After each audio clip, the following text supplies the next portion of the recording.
TBNK Sports presents the High School Football Game of the Week on the Main Event Channel.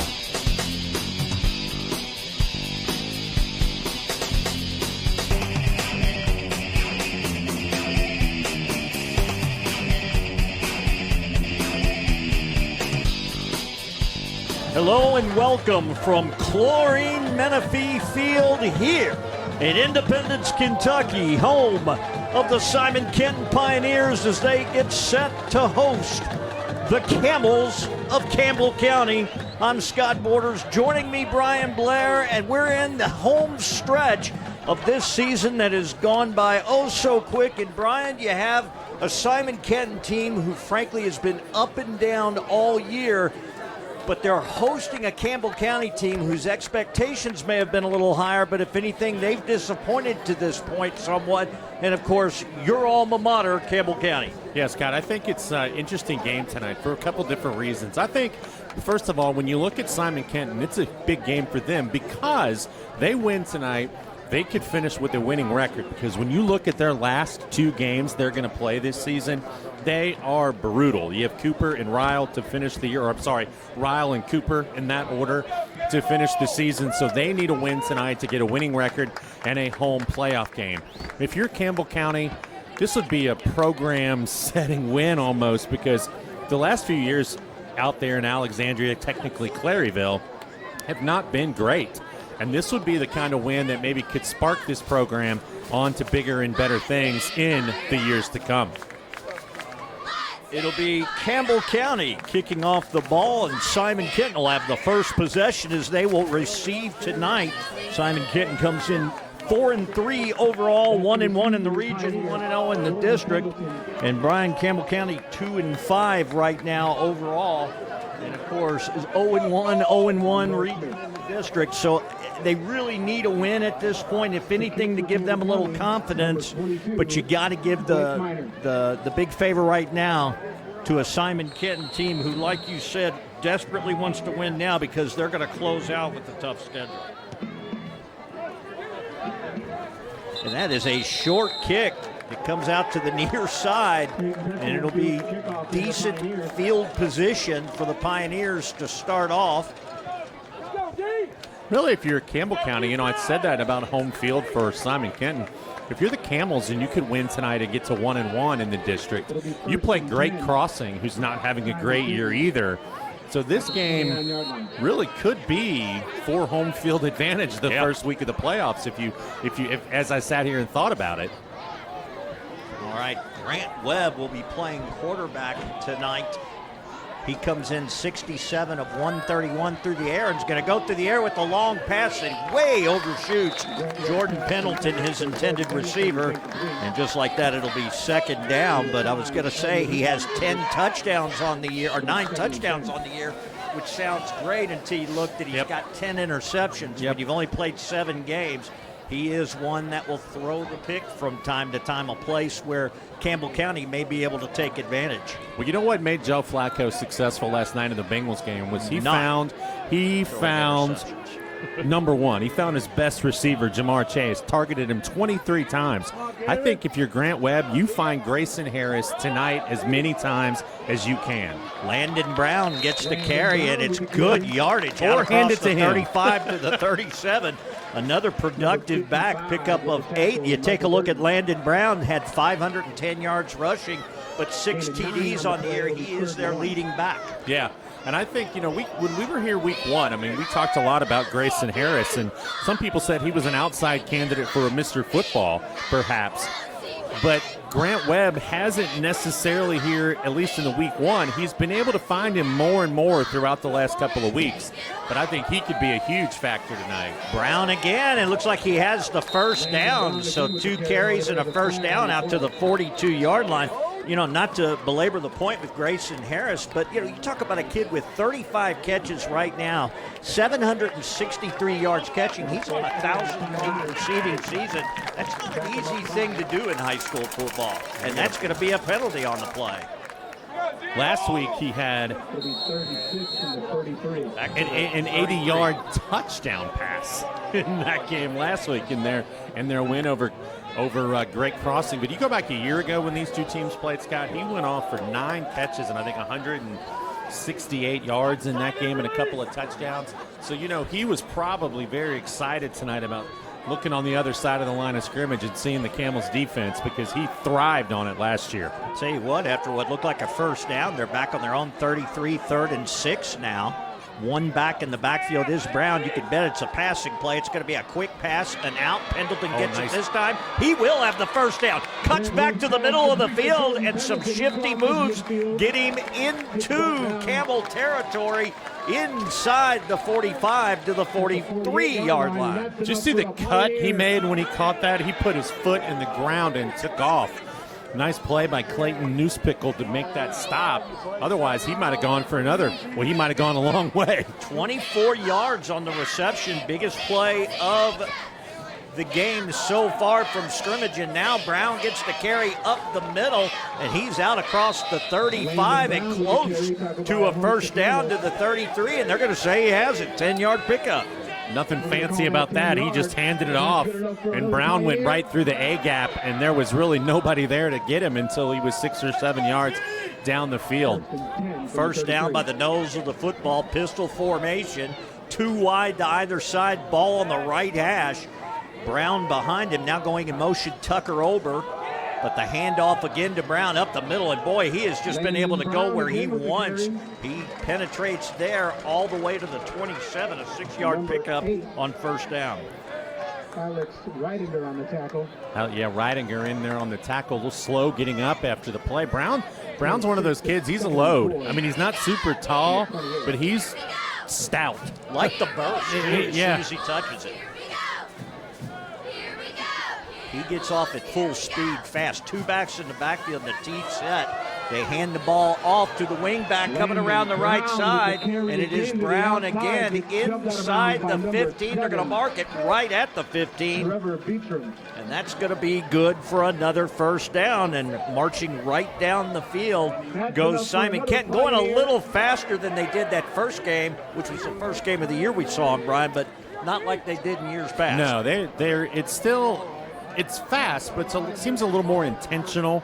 I mean, they were just getting in and going, but now it's a little more calm. Trips to the outside. They stacked the box a little bit and were able to stop Brown before he got going. Still, that initial surge gets him a couple. Good stop that time by Michael Burton. Just kind of met him in the hole and brought him down, and that might have been his shortest gain of the night. We'll give him a couple, 2nd and 8. Again, no huddle. They're just going to go straight. This time they have 2 backs on either side. They went from trips on first down. Now Landon Brown flanks his quarterback to the right. They're going to go with the jet sweep. It's red immediately, and that's going to be a big loss with the flag on the play. Yeah, it's going to be a hold on Simon Kenton. We'll see if they accept or reject it. I think they may. Yeah, they're going to decline it because it was a loss anyway, so it's going to set up a longish third down. Third down from the 20, so that's a 7-yard loss on the play. Trying for that jet sweep with Tucker Ober. And boy, that was red right now. Even with the hold, they couldn't get that play to work. Watch Jordan Pendleton in the slot there, number 2. Harris is on the far outside, but he's gone to Pendleton a couple times, and we're going to get a timeout. And indeed, that's what we're going to have. So in the early going of the game, timeout taken by Simon Kenton. 8:23 to play first quarter. Welcome once again to Chlorine Menifee Field. Scott Borders and Brian Blair, a part of the Telecommunications Board of Northern Kentucky and TBNK Sports. We've been doing this a while now, and like I said, a season that's gone by fast. In fact, every game we had that Indian summer, so to speak. I'm not sure if that's politically correct anymore. We'll just say an extended summer, so we'll just scratch that and say an extended summer where we had warm weather. Even the last game we did relatively warm. Tonight predicted to get a little cooler, still quite at seasonable weather, I would say. It's been good weather all year. It has. It's been great weather. The temperature's been nice, and tonight is that kind of typical football night. Little chill in the air, but not anything bad. Perfect night to play football. All right, ball right at the 20-yard line. So like we said, it's third down, but they got to get all the way down to the 5-yard line. Taking a bunch of time off the clock, 8:23 to go in the quarter, so doing a nice job of ball possession. So just a quick drop, and it's going to be a screen pass to the near side to Pendleton, and he is swarmed under. Might have lost him. Yeah, nice play out there by Riedinger just to read the play, and also getting out there was Burton to try to help him bring him down, but they snuffed that out immediately. High school no man's land here. You're still a little far for a field goal. Really no reason not to try to go for it here, but if you're going to, you're probably going to put something in the end zone. Well, you got Harris over here, and he's double-teamed, essentially, here on the near side. The lone back on the near side, the lone receiver is tripped to the top, and that's the wide side of the field. So they look confused right now. I was going to say, they're going to have to call another timeout. Harris didn't know the play. He stays where he is. No motion, they're just going to go straight. Quick drop. He has to flush out of the pocket to his right, throws on the run. Has a couple of men in the back of the end zone who, frankly, were in the same area at the same time, and I think extending that play actually hurt him. He did have an open receiver momentarily, I thought, but because he was on the move, couldn't quite get him the ball, and that'll be a turnover on downs. Well, Grayson Harris made a great attempt to catch that ball. I mean, he went up with one hand, and I thought for just a second he was going to bring it down. But a nice job by the Campbell County defense. That is the definition of bend but don't break. You got aided a little bit. Well, the penalty didn't even matter because it was a loss on the play, but a great job by the Camels. All right, so Lucas Anthrop, the quarterback, and we had initial motion, and then somebody got in the backfield, and that's going to be a false start. Boy, that's an auspicious beginning. Yeah, Michael Burton jumped. He didn't even jump. He basically just stood up. Not sure what happened on that if he didn't know the snap count. Well, you're going to start off behind the chains on your very first drive. And offensively, the Camels have not been a super prolific team this year. And they're only averaging about 100 yards a game rushing and 111 yards a game passing. So. Well, and again, you talk about a quarterback with 9 TDs, and this one, instead of having 10 interceptions, has 9. So the handoff, first play of the game, and he nearly broke it. Trevor Bertram got ahead of steam, made it all the way out to about the 27, I think is where they're going to mark it. And good gain on first down. He has 63 carries, just 183 yards. Really, the guy who leads them in rushing is the quarterback, Anthrop. I mean, he's a runner and a thrower. Well, that was definitely a good start, made up for the penalty yardage and then some. That makes it a very makeable second and a long 4 now from the 27. Well, if you're Campbell County, I mean, you got boat race last week against Ryle. You've gotten off good defensively tonight. Can you get something going positive on the offensive side? Inside handoff, and once again, you talk about a big back. Bertram carrying would-be tacklers with him, gets it out to the 34, and a Campbell County first down. He did. The Simon Kenton defender had a hold of him, but he kept the legs churning, and they're able to get 4 or 5 more on that play. Impressive 2 runs. We saw we saw Simon Kenton in the opening game, and it's really hard to tell how much the team has grown from then. It's been a while, but they kind of started that game on their heels quite a bit against Dixie and let Dixie get the early lead in the game. Ended up coming back and winning. They had to almost wake up that night a little bit, which is, again, understandable because it's week 1. All right, a little bit of a linebacker blitz coming, but still going through the line. They're going to stick with the girl they brought to the dance. That time the ball carried by Cooper Lairson, number 23, and he gets it out to about the 38-yard line. Testerman stepped in there right there for Simon Kenton, Peyton Testerman, and made the play. Had a little help from Rabe as well, but nice job that time to limit the damage, but still a 5-yard gain. And 2 wide outs to the wide side of the field. Depperschmidt here on the near side. Man coming in motion is Gavin Richardson, the big tight end. They faked the sweep and they just tried for a keeper and nothing doing that time. Stuart Campbell saw that, was all over it, and he made a nice play in the backfield. And now you put the Camels in a long third down at about 8. And we'll probably see Anthrop throw it here for the first time tonight, I would imagine. So 3rd and 8, and again, starting behind the chains. It could have been a good drive, but they're looking at essentially what would be a 3 and out here. Well, they got a first down in the first place, so it would be at least 1 first down. Anthrop. I'd run a screen right here. Get it in the hands. There it is. And it is a little swing pass to the far side screen, and it gets down to the 35. Better play by Tucker Ober. Unfortunately, that's going to be a punting situation. Now, normally the quarterback Anthrop I have is number 1. That time it was 18 Xander Guy who was out there on that play throwing that little screen pass, and now they are going to punt. He has thrown, when you look at their stats, Xander Guy has thrown a couple of passes this year. It's a good snap, and he got a good kickoff, and fair catch is called for down to about the 27. So a good punt. That was a good job to flip the field there a little bit by Campbell County, but it'll be 1st and 10, Pioneers.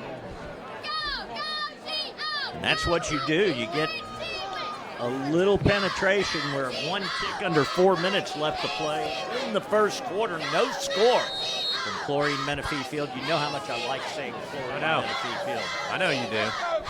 You probably couldn't sleep last night thinking Could not wait. I get Could to not say wait. Chlorine Menifee. Interesting formation here. 2 stacked on either side of the field wide. Ball in between the hashes, so that's as wide as you can get on either side.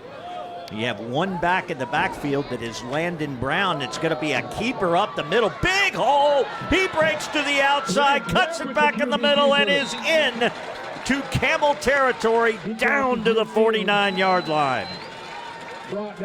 Nice job that time to run that play, as it was a tackle. I think that was Grady Lucas who got in there and made the stop. Excuse me.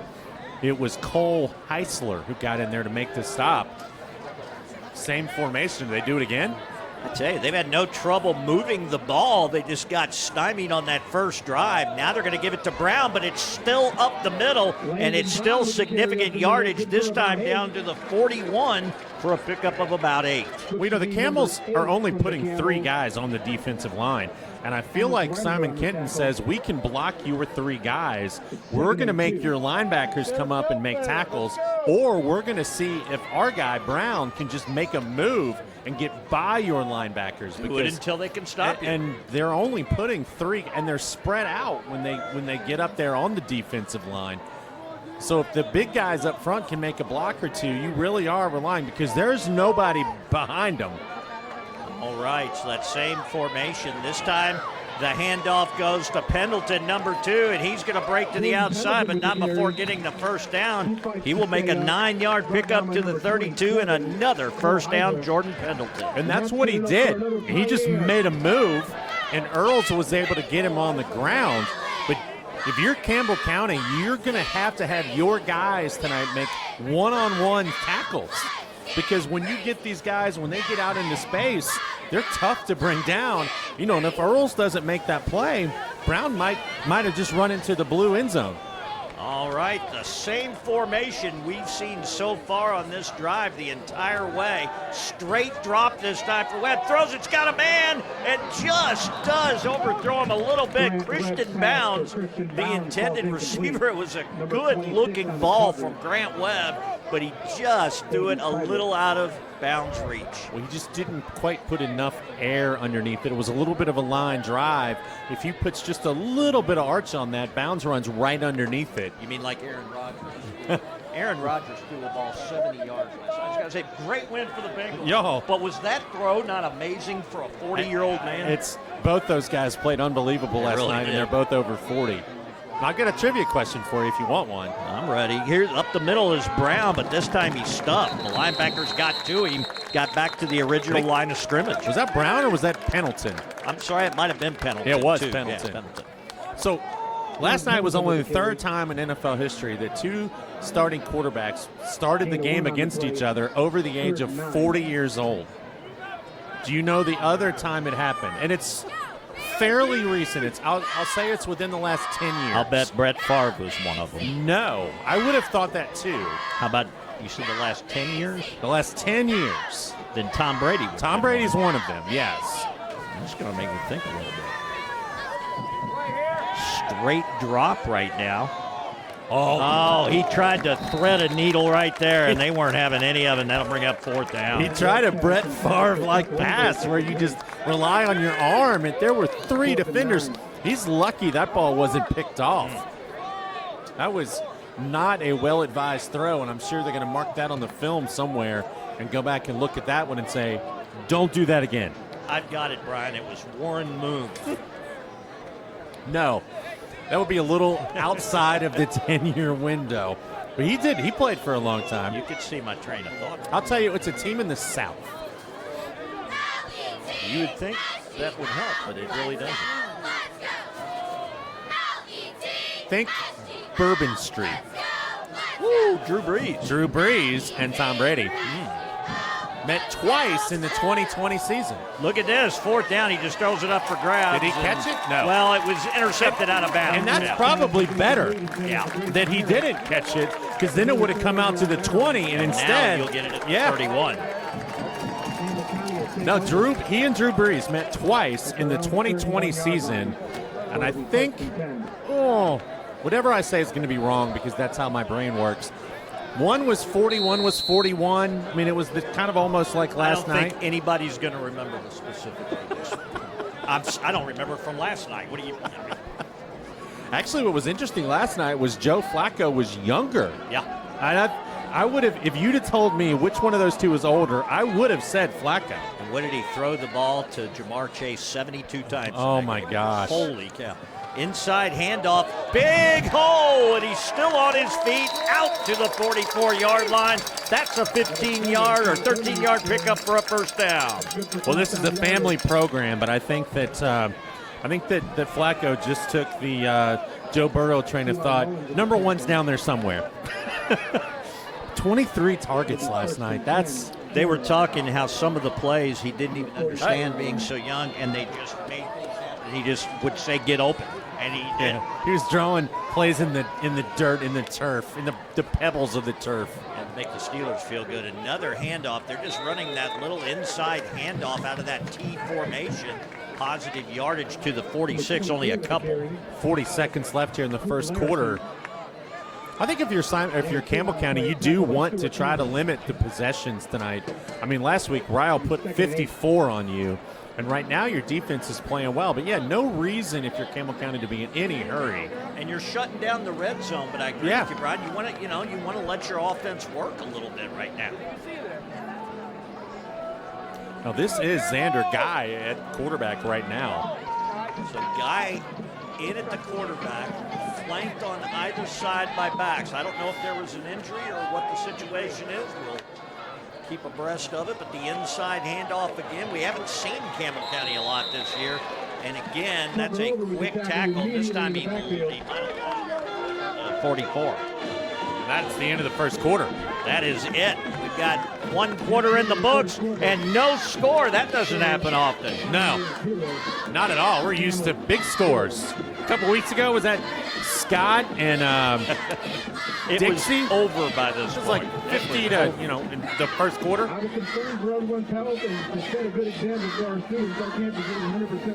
Well, so they're looking like they may stall out. They're going to have a 3rd and long when we come back. This game has covered some territory. Both teams have been able to get some yardage.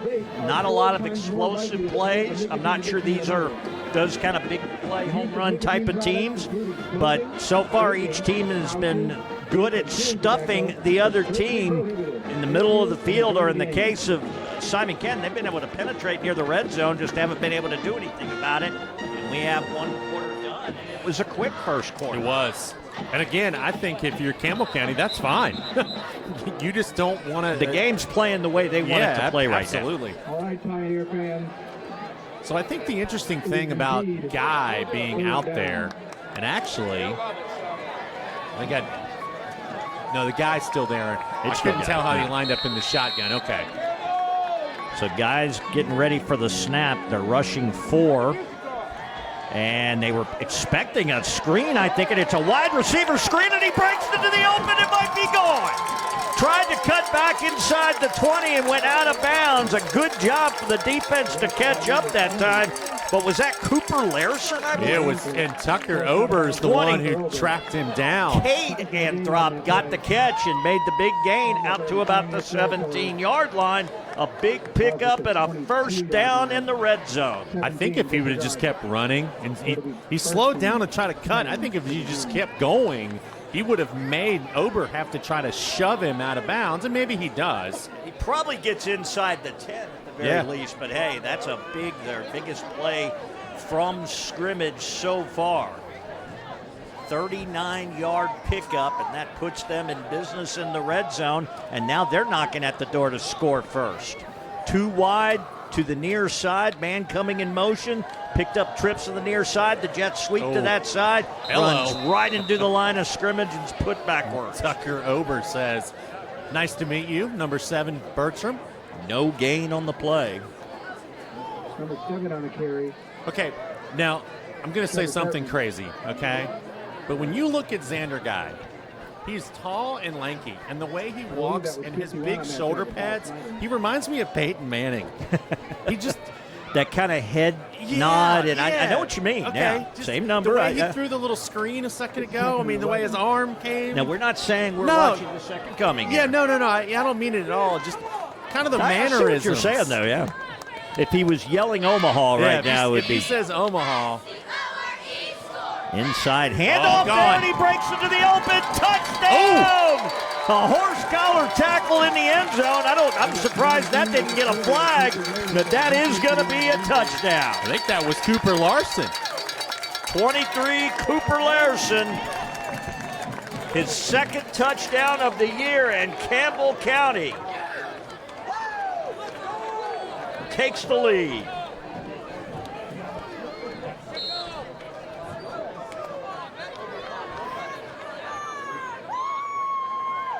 Extra point. Looks good. It is good. So Peyton Manning to Edgerrin James. Touchdown. Boy, that dates you a little bit, B. I know. But you said Warren Moon. So. A lot of people said who? Yeah. One of the original cannon-armed quarterbacks right there, Warren Moon. You talk about an old gunslinger. That's one of those guys before, sort of at the same time as Brett Favre, but a little before that guy. He got out of bed and threw for 315. Well, I'll tell you what Campbell County did right there. They had, you said it right during the quarter break, there hadn't been the explosive plays. That drive for the Camels had 2. The screen pass and the touchdown run, and they really weren't anything fancy. I mean, it was just a quick little screen, and then the run was just right up the gut. Here it is. Stop it. 2 big plays on that drive when it looked like they were going to be stuffed. And all of a sudden, Campbell County finds themselves with the lead. Another pooch kick. That would work great in the NFL, not so much here in high school, as that's going to be great field position for the Pioneers as they now find themselves trailing 7-0. Well, that's a great kick because the first time he did it on the opening kickoff, and it was right here on the side where we are, I actually thought he could have let it go and it would have gone out of bounds. That one... That's one of those, if you can't be too careful. You have to catch it because you don't know whether it's going to check up but or what. You did say it was a great kick, and they have it at the 43. But you don't want them to get a return. True. Is what I'm saying.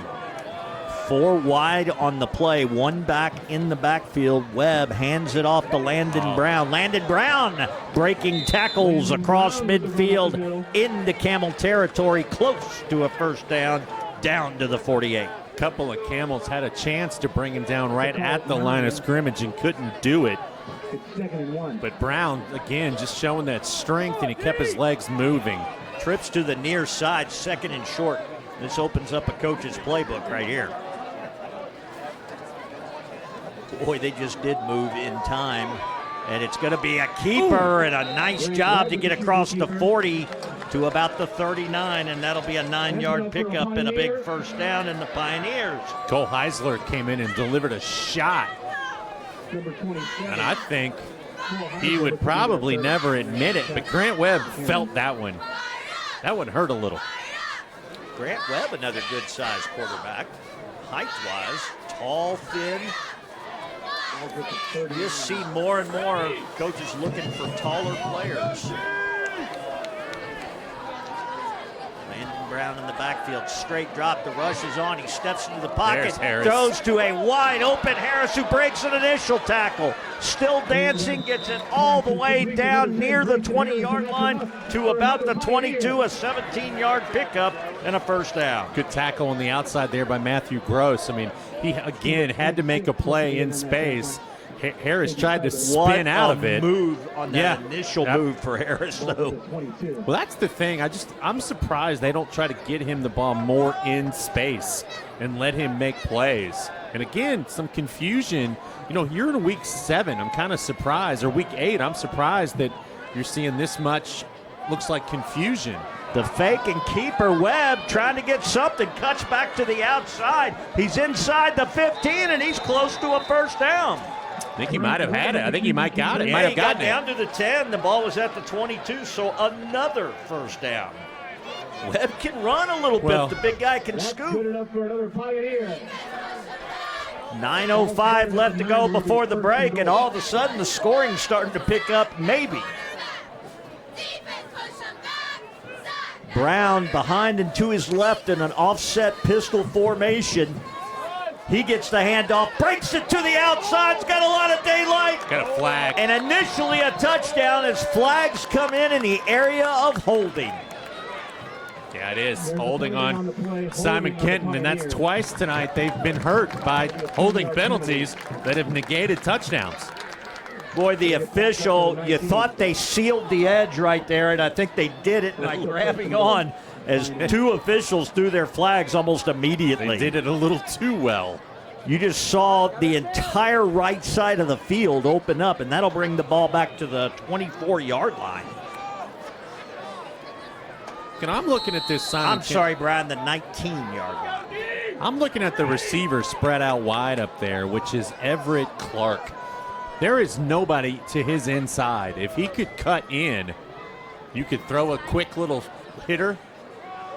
Well, they do fake or going to that side, but it's going to be the little out route, and it's picked up immediately. That was Braden Schoberg on the catch, but he was tackled almost immediately after catching it for a short gain. And that was Bertram on the tackle. That'll put it at the 15, a pickup of about 4 yards. I said that. It's Forrest Hughes, my apologies, who lines up. Now Harris is on the near side, but they've got him bracketed pretty good to where it will be hard for him to run a little slant here. SK back on the ball. Handoff goes up the middle to Brown. Brown inching towards the 10-yard line. They're going to mark it at about the 11 for a 4-yard pickup. Now this would be an interesting decision for Simon Kenton if they don't get it here, because you would think you might be in field goal range. Right. So third down and goal. I'd try to draw offside. I'd watch a hard count here if I'm Campbell County. And going in motion. They got a slant ball. The ball's up in the air and hits the ground harmlessly. Had his receiver and put it right there. A good job. I think a defender might have gotten a hand in there as the ball bounced straight up in the air. And boy, you thought for a minute with it hanging up there, somebody was going to grab it. The intended receiver, Jackson Davis, it looks like number 14. Am I getting that right? I think it's Forrest Hughes, number 84. 84. You are correct. He comes off holding his hamstring. You don't see a lot of young guys with those hamstring injuries in high school, but boy, those aren't fun. The old left-footed kicker. You don't see this very often. Well, I have as the kicker Miles Mullen, number 40. He's 1 for 2 for field goals this year. He's got plenty of leg on it. And got it. Nice job. And a nice job by Simon Kenton to come away with points of some kind. You know, when we talk about it all the time, Scott, people probably get tired of me saying this. But when you have a guy who can kick a field goal like that, it's such an advantage. Because, a lot of teams would maybe just have to go for it there. But you can get 3 points, and you come away with something on that drive where the last 2 times they had good drives, they came up empty. Now you need your defense to make a play.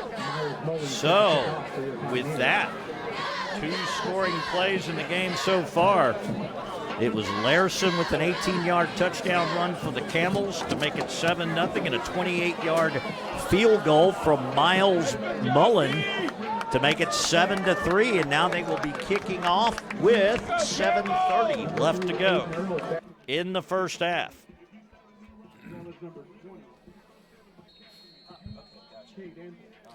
So I thought, they had it down. The penalty absolutely kills them, bringing them back behind the chains, and they have to settle for the field goal, but put points on the board. Another pooch kick, and this one stays in bound, has to be fielded, and as it is, they'll have to start on the 24-yard line. Now that's how you do it right there. And because Campbell County was not expecting that, it didn't look like, and he put it right in between 2 of the return men for the Campbell County. If I could hit a chip shot like that, just check up and... Tell you what, I was down last week during fall break at the girls' state golf tournament in Bowling Green, and they had greens down there that were like putting on this counter. I mean, just fast. Oh, my goodness. I was like, I'm glad it's not me. I've been playing a little golf. Nice head fakes, got a man wide open and can't quite get him the ball. He did the little head fake. Did you see that? You were really excited about that. I was like, man, he did, and he had his man open. He rushed it a little bit. But that's where, as a quarterback, and he's only a sophomore, there's nobody coming. Don't get excited. Take your time. Cade Anthrop was the intended receiver. He must have had 4 steps on the defender. I'm all fired up that I'm like, oh my gosh, he did the little shoulder shake like Peyton. That's a touchdown. That's a 14 or 13-3 lead right there, and he's going to want that one back, I think, Brian. Inside handoff. I tell you, he hasn't touched the ball in a while, and this time a good job as the defense strings it out to stop Trevor Bertram. Had some nice carries early on. They really haven't gone to him again. Now it's hard to question it. They're up 7-3, but that time no gain on the play. I almost wonder if Guy just gives them a better option at throwing the football. He doesn't look like he's willing to run like Lucas Anthrop, but he does seem very comfortable in the pocket. He's just. And it was a pretty ball. I mean, it had a nice spiral, but another one you probably put a little air under if you can. Now he's rolling to his right and he's being chased, and he's not going to get much, and that's going to bring up 4th down. Might have picked up a yard. I think Anthrop looks to turn that upfield, and I'm not saying Guy didn't. But not with as much speed. I agree with you. Anthrop might have gotten the edge where I don't think Guy was really looking to run as much as just escape, and he actually lost a little bit of yardage. Well, you could tell the whole time he was rolling that his eyes were still downfield. He was still hoping to have somebody on the other end. Simon Kenton, some confusion. High snap this time. Good salvage. And it's an end-over-end kick, a little shorter, but it hits some ground and takes a good Campbell County roll. And it's going to roll inside the 35, and it's still rolling to about the 31-yard line. And that is where Simon Kenton will take over. Well, he did. You said the right word. He salvaged that because I thought that punt was over the snap was over his head. And then he got to rush the kick a little bit, but got a nice bounce. And he puts the Pioneers, not bad field position, but not what I thought it might have been. 6:23 to play here in the first half of action.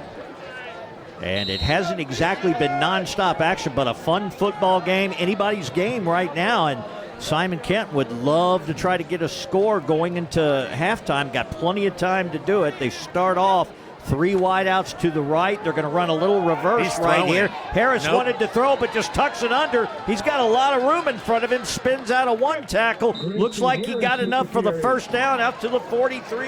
A 12-yard pickup for Simon Kenton. Well, Campbell County did a good job on that play because remember I said earlier, Harris threw an 80-yard touchdown last week. and it looked like they had somebody going deep right there. But Campbell County stuck Campbell with him. County, They didn't. Killian Turner, or excuse me, Sammy Hughes was running just a fly pattern, and Harris thought about it for a second.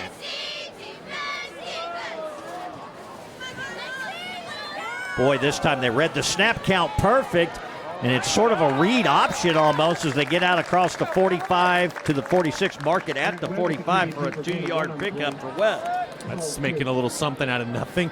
Boy, there was a blitz coming right up the middle, and he read that perfectly, the snap count, so he had to escape and went from his first option and tried to run wide before he was tackled. Now, if you're Webb, you change up your snap count and try to catch him doing that again, or the next time you see him creeping up there. Still 3 wideouts to the near side. Handoff up the middle. Good head of steam. And a first down for Landon Brown to the 43-yard line of Campbell County. Well, he was 8 yards up the field before anybody touched him. And then finally, 7-yard pickup. Gain of about 10 on that last play. Cole Heisler was there to bring him down. But 43-yard line. you're right. He just gets the handoff and hits the hole. There is no hesitation. There's no pitter-patter. It is 0 to 60. I mean, it is, let's go, give me the ball. Make that a 12-yard pickup, excuse me. And there he goes to the outside, trying to get the corner, and does. Big gain out inside the 40, down to about, they're going to mark it right at the 39-yard line. I'm sorry, the 29-yard line. We're going to get a timeout. 14-yard pickup. I think Campbell County caught timeout. I like that run because you might see some guys try to run that out of bounds, but he didn't. He saw and he put his foot in the ground and stayed inbounds and got 4 or 5 more yards out of the play.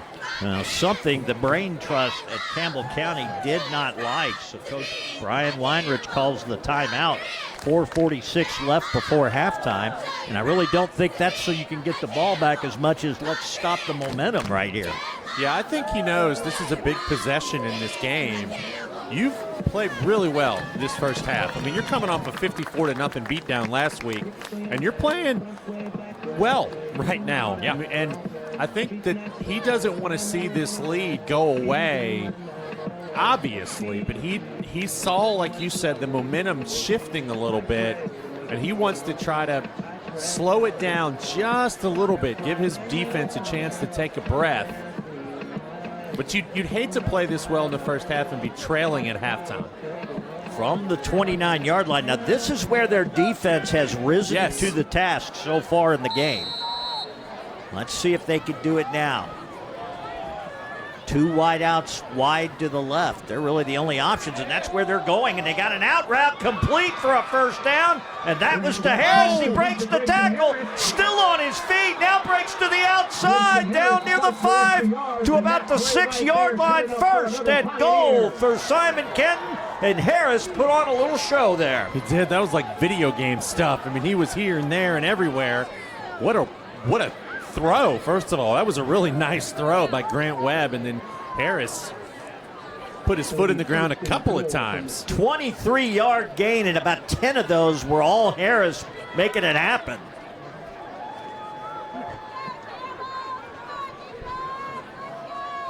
Same set, the 2 wide now to the opposite side. This time they give the handoff, and a little hesitation, and now he's close to the goal line, and I mean stopped right at the 1. That was Pendleton. Nice tackle right there. I believe that was Hunter Hensley on the stop. Wrapped him up, brought him down. Actually, no. We're under 4 Maxwell minutes. Mills. 3:46 left to go first half. So Simon Kenton going to start taking their time a little bit. I think they now have the ball at the 1-yard line. You can see them a little more deliberate, waiting for the play from the sideline. Burn a little clock here. Do you hand this off, or do you let Webb try to go in here? He's had some success with the quarterback draw. Strong sides to left side, and they're going to give it, and a big hole opens up for Landon Brown for the touchdown. He went in untouched for the touchdown. That was just, again, here we are. This is the play we're going to run, try to stop us, and Campbell County couldn't do it right there. And an impressive drive by the Pioneers. 3:21 left on the clock for the first half. You got to They've had some issues with personnel tonight. I don't know if they have guys hurt. Yeah, late substitution. Oh, the holder. You need him. It's Harris. Well, he's taking his gloves off. Okay. So is it important to spin the laces away? And that is up and good. So he probably spun the laces away. He did, and because I was like you when he took his gloves off, I'm like, well, those help you catch, but I guess you don't want the ball to stick in your hand. Yeah. No, that's a good call by you. Just ask Jim Carrey. Oh, I just forgot his name. Pet Detective. Ace Ventura. Ace Ventura. Yeah. Pet Ace is Detective. out. Now, if you're Campbell County, I think it's an important drive to come out here and try to put some points on the board. You get the ball first coming out. I think it'll be, or at least have a long enough drive where if you don't score, you don't leave Simon Kenton any time to try themselves. Oh, little pooch. It is in no man's land, and they had to cover that quickly. They ended up, they're going to be real nice with the ball at the 38, but boy, that could have been a disaster. You know, that's one of those plays that's interesting late in a half, because if you don't get it, you set the other team up in really good field position. And it's an interesting call, and I think it says to my defense, look, I trust you guys that you can make a play here.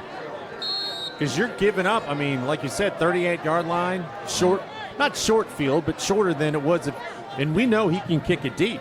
No turnovers to this point in the game. Oh, here it comes. Turnover on downs and the inside handoff. So they know they've got some clock to work with. So that's taken inside the 40 down to about the 43. And they have 2 timeouts. I'm sorry, 3-yard line. And again, you're not, even if you don't score here, you just want to make sure that you don't give it back right away to Simon Kenton. Because again, you've played a great half, and right now you're down, 10-7. So still sticking with the game plan. Now 2 wide on the short side of the field.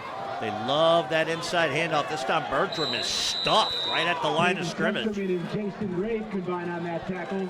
Yeah, there was a sea of blue jerseys that time that swarmed on him. Now, third down. You would think you put this ball in the air.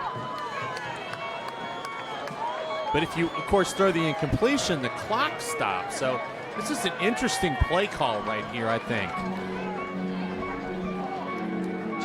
2:09. They're definitely taking their time, so it'll be under 2 minutes when this play is over either way. But you're right, Brian, because you run the risk right here. You're not going to go for it on 4th down out here, would you? And we're going to get a timeout. I thought maybe that was where he was going, but I wasn't 100% sure.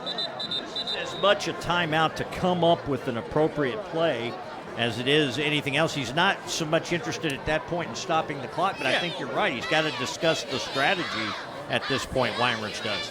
And you're okay with taking 25, 30 seconds off that clock. You're not worried about it.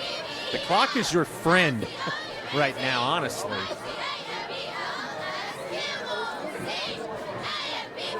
So a good game here in a mid-October evening. A little chill in the air this time. It's feeling more and more like football. Just at the time it starts really feeling like football, whether the season's about over. Then we go inside for basketball. Basketball coming up. You talk about high school basketball getting started. This school right here, Simon Kenton, their boys and their girls are regional contenders every year in the 8th region. And I believe their soccer team is playing for a regional title here in the next couple of days. Boy, another late personnel group getting on the field for the Pioneers. Now they're stacking the line of scrimmage. They back off the blitz a little, but still flush him out of the pocket. And a dangerous pass and a big mitt comes out of nowhere for Kyle King to knock that ball backwards. Well, he had Aiden Earls open in the flat right at the stick.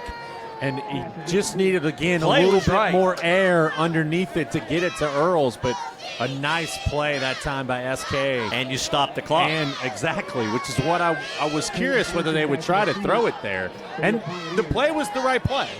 A good snap needed. Now, he can kick it. He does get a perfect snap. Not much of a blitz. It's a short kick, That's not but one high. of his better ones. And that's going to check straight up and go towards the sideline. It'll get out of bounds at about the 31-yard line.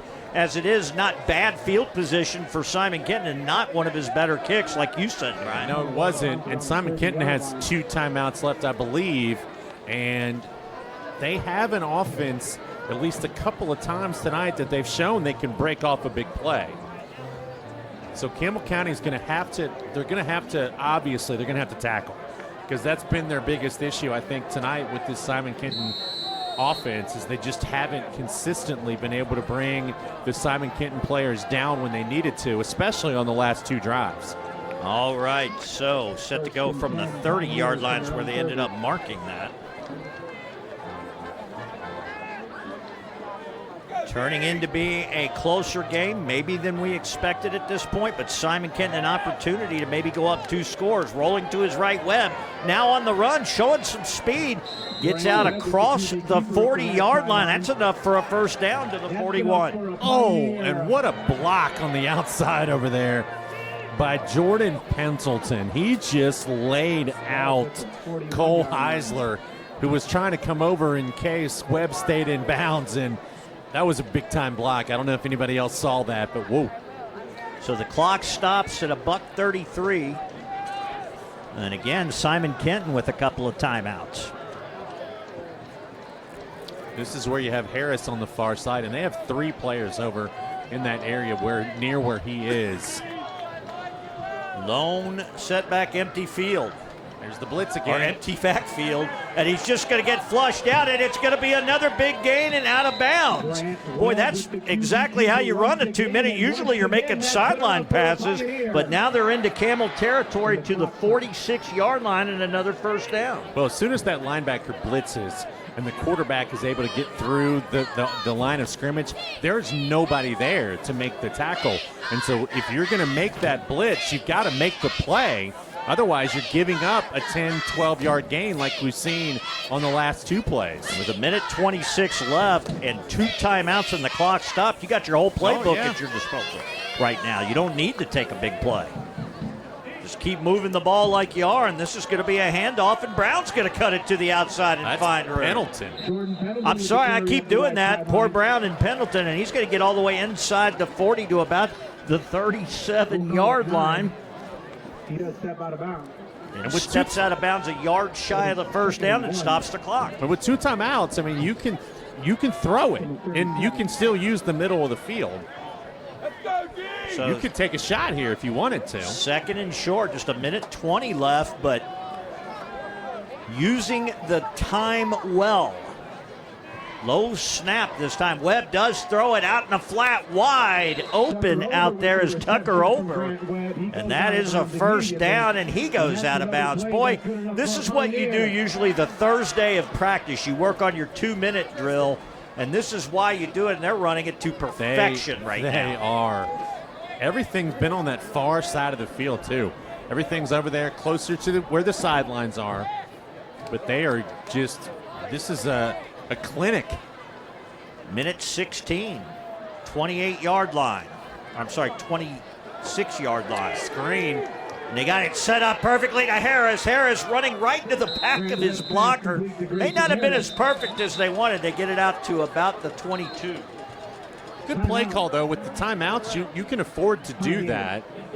Good safe play typically, Yeah, too. try to catch them off guard a They little do. bit. And you give it to your playmaker, who we already saw what he could do with the ball in his hands on that last drive. So $1.07. They do take one of their 2 timeouts right there.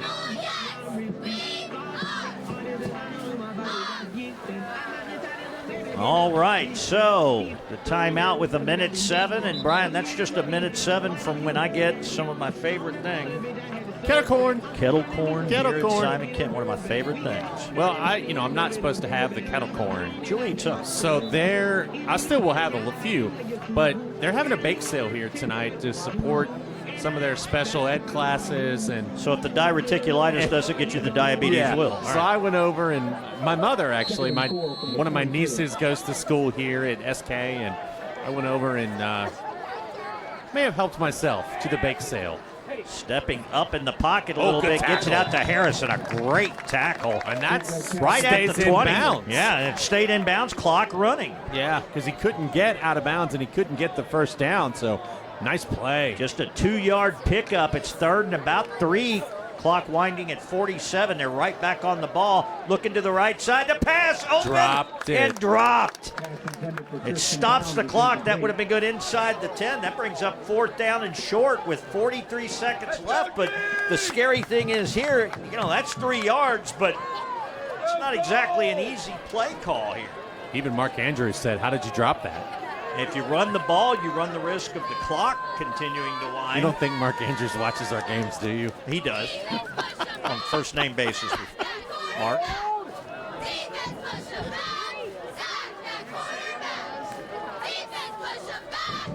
Oh, they are going to pass. And they're going for the end zone. Going for everything. Caught! Touchdown! I didn't know if he was in bounds, but they're going to give him the touchdown. And boy, they saved the best for last right there. And I believe that was Harris on the touchdown. I think it was actually Forrest Hughes, wasn't it? Number 84. Forrest Hughes. Harris, number 10. It's hard to see in that corner. Forrest just kept running into the end zone, and he went up and made a great catch. Good throw as well. I thought that was risky, to be honest with you. I didn't like it that he threw it into the end zone. They had a pass in the flat that would have been good for a first down. He did have single coverage, but that time threw a dime. It was right there, and a beautiful pass, and the extra point up and good. Wow. So now, if you're Campbell County, you took the 7-0 lead, and all of a sudden you've given up 17 quickly. I think your thing right now is catch this kick and take a knee, get into the locker room, regroup, and try to come out in the second half and get yourself a good opening drive, because you came out and punched Simon Kenton in the mouth a little bit, but the thing that happened is SK punched back twice. Yep.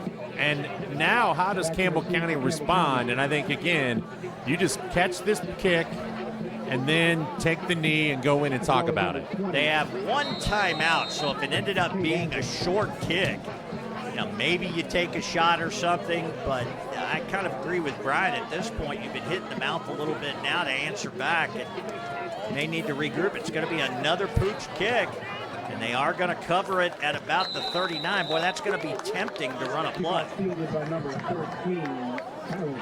Well, I tell you what, I'm impressed with the ability of Miles Mullen just to be able to pooch that ball. That's not an easy thing to do, and he's done it well tonight.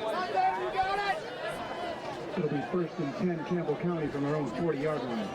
All right, so they're going to mark it right at the 40 for the Camels, Brian. You're right, it's tempting to take a shot. They're spread out. They got 2 wide to the short side of the field, 1 receiver all by himself on an island. That's what they're going to try to hit. He gets the ball, and it's going to be good field position down to the 42-yard line of the Pioneers. Now they're going to try to clock it. Save that timeout. Boy, the time is working against them. We're down to 27 seconds. Well, I think they're going to run the play, B, and they've already wasted some time. 22 seconds. Now they get the snap. Long pass, left side's got him back. Got it! Touchdown! No way! Oh, my! 13 seconds left. All of a sudden, a low to none scoring game in the first quarter has erupted in the second half and a huge touchdown. That's exactly what I said. I mean, you come out, you turn into Patrick Mahomes with 13 seconds and get a scoring drive. 2 plays, touchdown. And here I said, kneel down and go to the locker room. And I could not see the number of the player who got it. My apologies. Wow. I believe it was Anthrop, but I'm not positive, and my apologies to that young man who ran a great route and finished it off, getting the touchdown and a great pass right in his hands in full stride. Well, and that changes the whole complexion of this game. What a play, and credit to Campbell County for being gutsy. And, and I hate to say this, and I'm an alum, okay?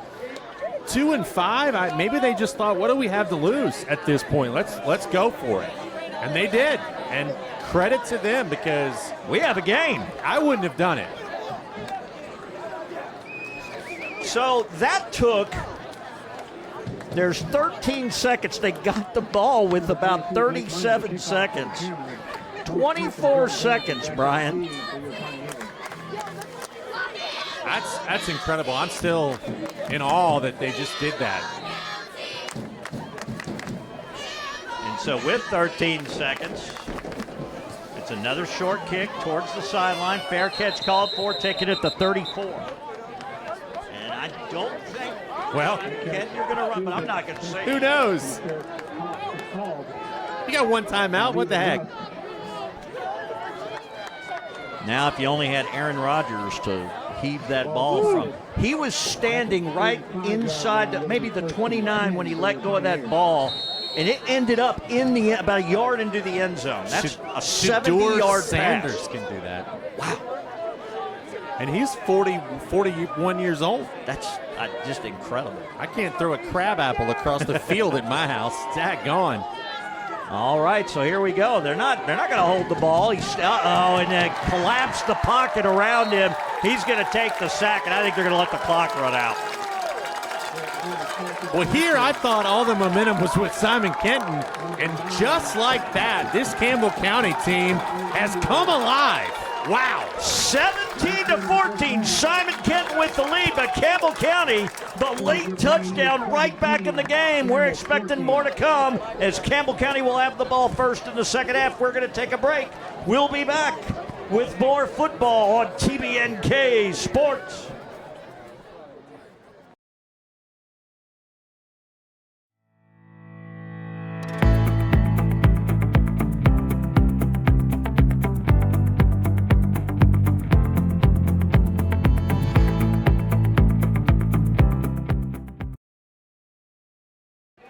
Hello and welcome back from Chlorine Menifee Field here in Independence, Kentucky, the home of Simon Kenton football.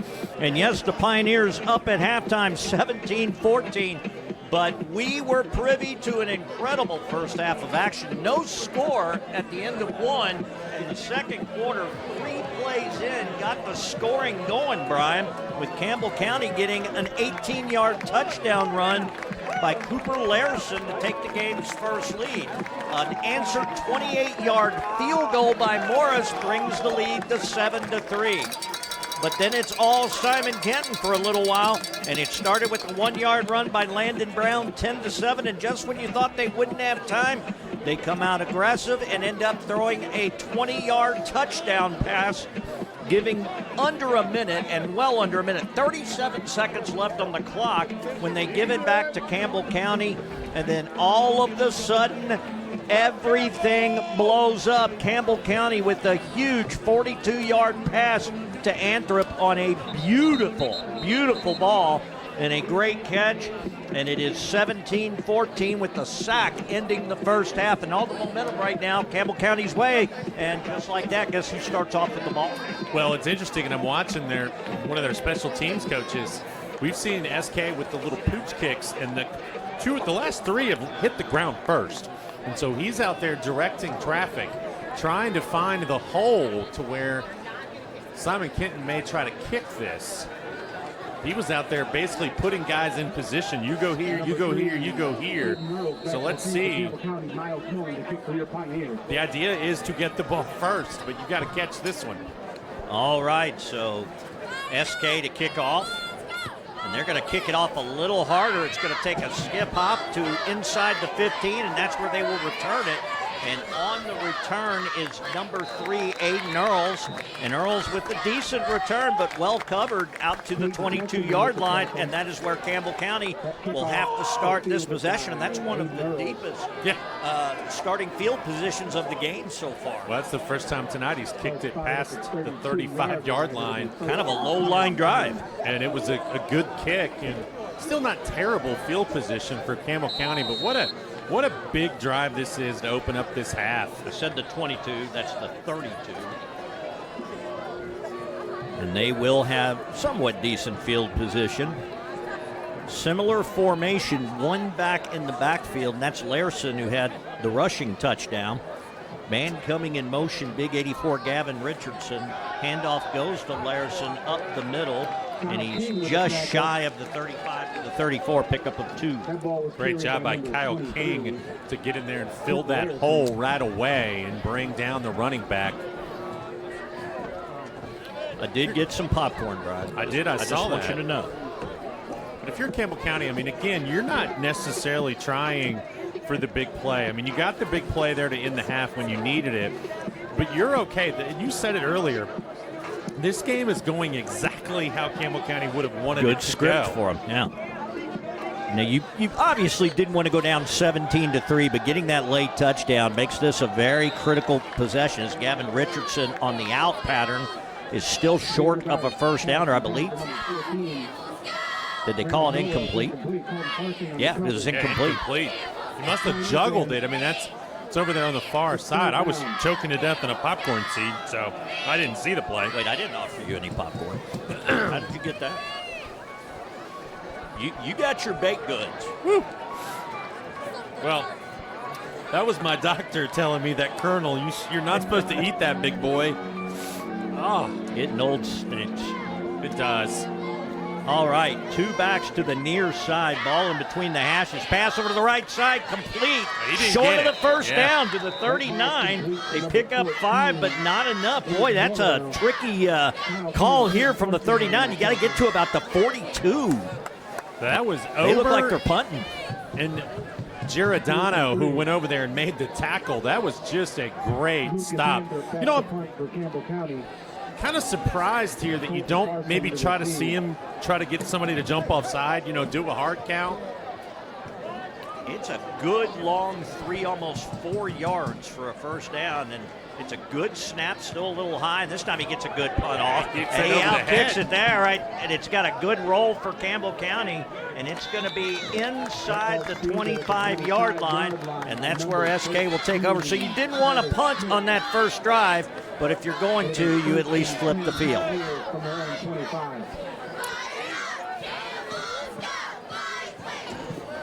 You know what's amazing to me, the more you watch football, is how when these teams in college and the NFL get between the 40s, 40 to 40, they're not on 4th and 3 punting. Correct. You see, the new metrics is you go for that. In the middle of the field, you just don't see it anymore. It's crazy. It is 17-14. So with the lead, they fake the handoff, got single coverage to the outside, and he just leads him a little too far. Pass intended for number 18, Samuel Hughes, with a flag down. They're going to decline an ineligible downfield. Tell you what, that was a good ball, just a little bit out of reach, and it wouldn't have mattered anyway. I mean, it was had a well penalty, covered, but too. yes. But he threw it to a spot where only his guy could get it, and if his guy couldn't get it, it lands out of bounds. No, as they say, no harm, no foul. Single coverage as well, and that's, you take that chance sometimes when you see man coverage on the outside. You figure your guy's got some speed, take a shot. Why not? Well, again, they've got the safety over there bracketing Harris, so you've got one-on-one on this near side anytime you want it. There's a nice run. There's a huge pickup by Brown, and he's still going out across the 45 to the 47-yard line, a 22-yard pickup. So much for the 5-yard penalty. He just runs hard. I mean, like you said it earlier in the game, and I'm impressed with his burst, and he just goes. All right. First down. First down by either team here of the second half.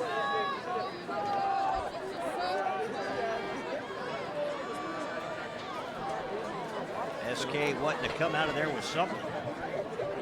So no, this time they put Harris in the slot, and now they have that safety there bracketing him.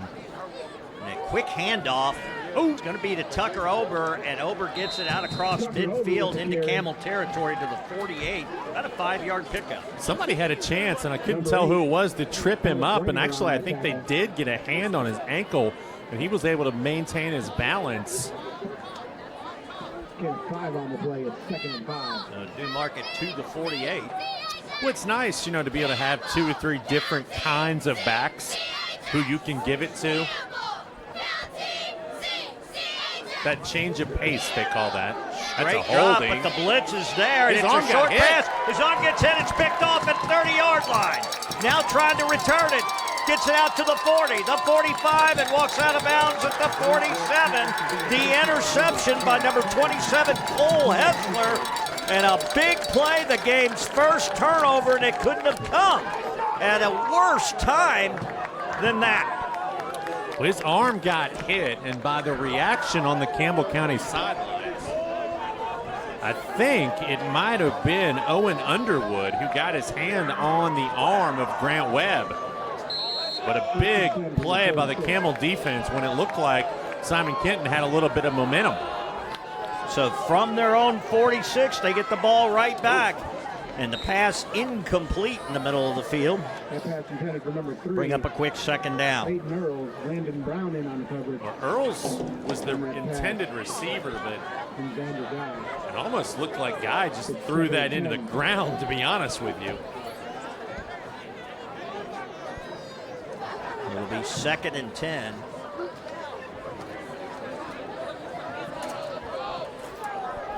Ball on the left hash. Keep an eye on Braden Norwell way out right. He'll be ISO'd out there. But he's almost offside the way he lines up. They're going to the near side and get a quick pickup from number 20, Cade Anthrop, right at midfield, so a 4-yard pickup. With the tackle, Xander Guy's pass was complete to number 20. Well, another big third down. 3rd and 6, we'll call it. 3, it's 3rd and 7. Well, the PA guy said 7, but it's 6 It's or right at 6, it looks like. I agree with you, Brian. We'll take it. We can see it's right in front of us, as a matter of fact. We don't get that very often. To our side, ball on the left hash. 2 wide to the top. They're going to go right up the middle. Bertram breaks it off. Bertram runs over a defender. Bertram loses the ball. But I think Campbell County recovers at the 33. They did. Now, if I'm Bertram, I don't get up and signal first down right there because you fumbled it. So I don't like that a whole lot. Everything until the end about that play was absolutely fantastic. You talk about a guy who lowered his head. Oh, my goodness. Somebody took a shot from Bertram on that defense, and I mean got knocked backwards, and Bertram just ran over him. Now, I have a question on that, though, and you and I have talked about this before. Why can the back do that? Yes. Exactly. If the defensive back comes up and does that, he's going to get tossed out for targeting. And there's been a lot of talk about that. I think one thing Emmitt Smith, after he retired, when they started making those calls, made that point. He said, as a running back, that's how I got a lot of my yards, by digging my head in there.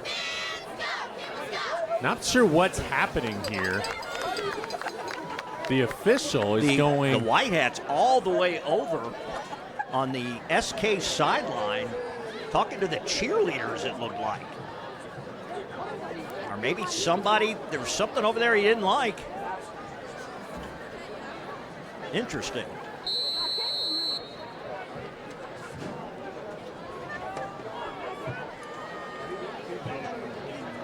Yeah, he went over to the Simon Kenton sidelines, and then he went down and said something to somebody. So a big first down play, and on the move goes Campbell County. Quick pass to the right side is, boy, that's one you just assume not pass, and you're better off dropping. That's going to end up losing yardage. Well, and Farsing better be careful, because when he made that hit, he stood up and he kind of gestured not at the player, but you've got to be careful on that. If that's where you get up, make the tackle, and run away from the player who's down before you get too hype. Well, they gave him forward progress because there wasn't much into the 36. So PA guy's got to turn his mic off. 36-yard line. So So 2nd and 13. And that's what you didn't want to do on this drive, is get behind the chains. Well, they've been pretty good here to. There's the quick pass out in the flat, complete. Down inside the 30 to about the 28. That's a big guy. He's a big tight end, you're right.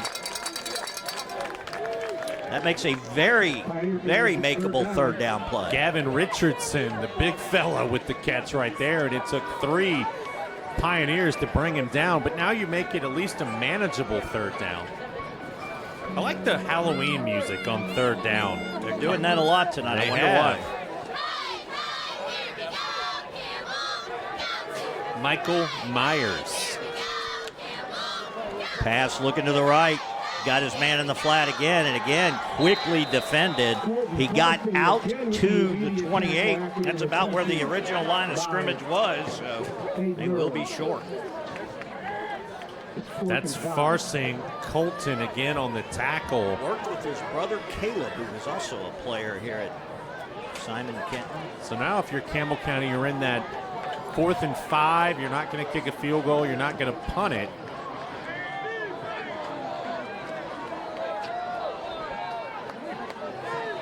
Do you run a little pitch or a little draw right here? You got 5 yards. That's a lot to work with. He's looking right now. It's a fake. He's coming back to the near side. Throws on the run. Wide open, Gavin Richardson. Middle of the field. He's going to go in. Touchdown. And I'll tell you, there was a safety there who had no chance. No. Richardson went after him, but I think right there, I think that Jordan Pendleton might have made a little bit of a business decision, because that was a mismatch. What a play. And you've had Guy come into this game and really spark this offense, to be quite honest with you. Well, we're seeing a lot of Gavin Richardson, too. The big target right there. He just did a late release on that play to the middle of the field as the extra point is good. And guess what? How about Campbell County? They've come all the way back after being down 17-7. They're up 21-17. All because of the turnover. They've run off 14 straight. 14, I won't say unanswered. The first 7 was unanswered. But that was just a very solid drive after the turnover. 6 minutes even left to play here in the third quarter. And we've got ourselves a game, Brian Blair. Scott Borders and Brian Blair again. Chlorine Menifee Field, Independence, Kentucky. Not far, really, right next door to my hometown, which technically is Independence. Well, my parents live right down the street from you. Down the street from me, so I'm only 7 minutes away from the stadium by car. From the 40 where they will kick off, Campbell County took the momentum. They didn't do it on their first drive, got the turnover and answered with the touchdown off the turnover. And now the kickoff, it's short to the sideline. That is going out of bounds. Let's see if they make them re-kick. Always an option. They're not. You can tell the offense is going over there right away.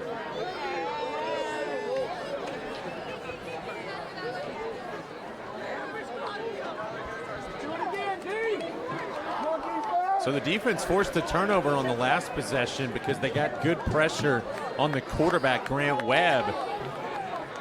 Can they do it again? Got the tip on that pass. That's what led to the interception. And for Mr. Webb, unfortunately, his 11th interception of the year. When you came into this game, when I was looking at the numbers, I mean, Campbell County has given up 40 points a game.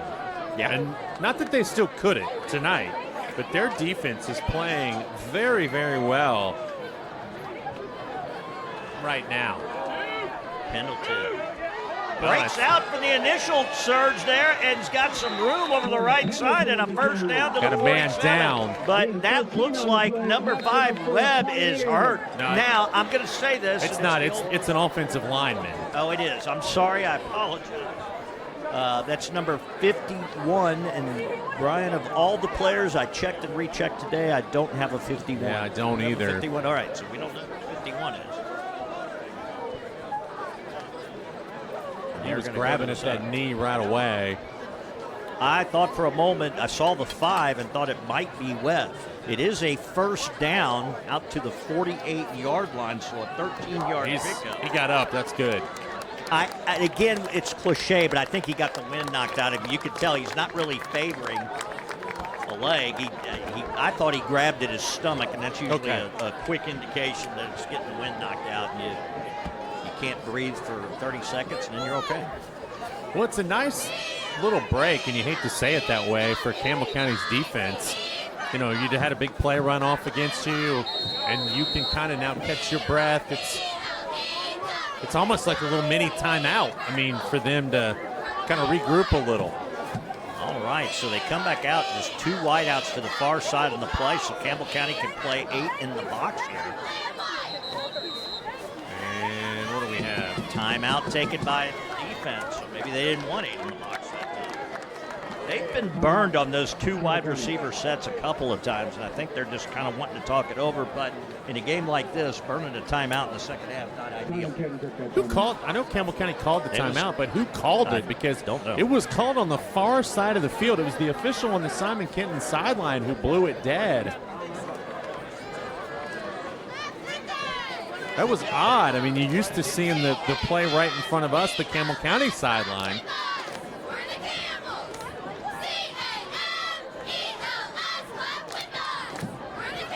Good officials night tonight. Yeah, when you're not talking about the officials, it's a good night for the officials. They've kept control and done a very good job here. Pendleton, trouble, and he did the wrong thing. He stopped. And he will get trapped way behind the line, back at the 44. Loss of 4. One thing you really don't want to do is get stopped like that and let more defenders come to you, and that's exactly what happened. Great job by Campbell County. Riedinger and Underwood, 8 and 9 for the Camels, got in there, and they wouldn't let Pendleton get outside. They did their job. They contained him. They brought him to the ground, and now it's a long second down. Torrin Turner had to get off the field right there, and they had to wait, so they've got 3 wide on the play. Tight end on the left side, so the strong side. They're going to run to the right side and get it wide, and there's a hold in the backfield. It's going to be a big game, but it's coming back. They were holding Underwood, number 9, and I think it's disaster 75. Right, Pioneers in 2 plays going backwards by a lot. Elijah Atkins is going to be the guilty party right there as he grabbed onto Underwood as he was coming around the outside. Underwood's a big kid, number 9. Yes, sir. All the way back to the 34. That's holding on the Pioneers. 10-yard penalty. So they got to get to the 42 Second and 24. of Campbell County, and they're back on their own 34-yard line. They got to get to Walton Nicholson Road. It's about 23 yards. They're a ways away. Beautiful night. Had good weather. We've had it all season. Speaking of Walton Nicholson Road, that Spear Ridge, I'm going to give them a free plug. That gas station down there, that's nice. Yeah, I've been there a couple times. Oh, Nice pass on the sideline, but overshoots him. And again, not really that time he wasn't there. They wanted Harris the whole way. Well, and the safety did a good job of coming over on the cover play. 2. Yep. Yeah, and if that ball stays in bounds, it might actually have been picked. You know, I always judge a gas station by its bathroom. And it's nice down there. Well, it is new. It is. Well, yes, but is it Bucky's clean? Oh, no. They don't have an attendant in there. There's no such thing as Bucky's clean. 4:50 to play third quarter. 34-yard line. Tell you what, folks, you never know what we're going to talk about in here. We haven't been able to talk about college and the NFL. We've got a good game here. We're going to have to focus, Brian. That's hard for me to do sometimes. I admit it. You got the ADD, the old ADD thing going. All right, quick pass after a short drop. He turns around to catch it and gets the interference call. And guess what? That's an automatic first down. The guilty culprit is Elliott Eden, and it's the most common pass interference when the receiver slows down. Well, the receiver slows down, and the defender never turns around to find the ball. It's a tough call. but the official right there, and he saw it all the way, and that's a big, big break. And now, and not a bad call. It's No. just unfortunate for Campbell County in that situation. The ball this is high school, Brian. So they moved the ball up. It's not an automatic first down. The ball's marked at the 49-yard line. I'm going right back to Harris because Eaton's on him, and you got to see if that kid has a short memory or not. So you get yardage, but not the automatic first down like you do in the upper levels. Too high. Yeah, missed his target. He had a big target, too. His number 84, Forrest Hughes, we've mentioned several times tonight, and really a punting situation at 4th and 9. Yeah. All right, okay, for a second I didn't know. That's a ball where you just got to stick it in his chest. I mean, there's two defenders there, but if you throw a good ball on the money right there, that's a catch. Young and it's a quarterbacks, first down. when they miss, tend to miss high. Yeah. That's what they tend to do. You get a little anxious. Yep. You don't follow through completely. I think that's a throw again when you go back and look on film study. Whenever they do that, it used to be Mondays, but whenever they do that, you'll say, whoa! Oh, that's a problem. Harris has to go get it. Can he even get a punt away now? He's going to try. It's blocked, but it did go forward, and No, it's that now Campbell it's a County fumble. touched It's a the loose ball. And oh my goodness, it's That's- going to be Simon Kenton football. That at should the be 36. Simon Kenton ball. They're going to talk about this, but that did hit. It was blocked, but it hit a Campbell County player. Oh, my. They're going to have to work this out. This gets into the rule book a little bit even where we're concerned, Brian. I'm thinking that's a live ball, but is it live after it's blocked?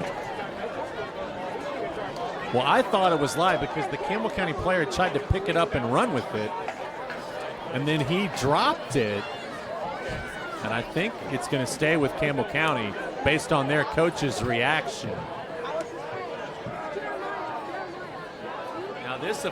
Now you got a committee meeting of zebras. Well, this just goes to show you, and I'll be honest, Brian, I don't know the rule right there. I wish I did, but I'm not sure they did right off the bat either. There still has not been a signal. I agree with you. It looks like Campbell County, they have their offense on the field, and now they signal it's Campbell County ball. And Simon Kenton's not protesting, so that it must be that you can't return a blocked, well, I don't know. I'm going to have to look that one up. Well, it's not a dead ball. No. But I guess when they touched it, it was down. Maybe? I don't know. Are they going to say, well, the punt, well, I don't know. But that's great field position, and then they're going to go backwards on the first play, read by Farsing. That's the kind you dream about. Now, why'd they blow the whistle? We got a flag? Yeah, Campbell County jumped offside. Penalties declined. So they're going to take the result of the play. I thought once you jumped offside, it was dead. Second and 12. So it's going to be marked 2 yards back at the 37. Well, it's been fun. Here's the snap, inside handoff, and that's not even going to get started. It's getting ugly now. 3 ticks over 4 minutes in the third. Now that time they blew it dead on the false start. Well, they start off at the 35 of SK, and this is big. You could go up by 2 scores late in the third quarter, and they've dropped all the way back 7 yards now to the 42-yard line.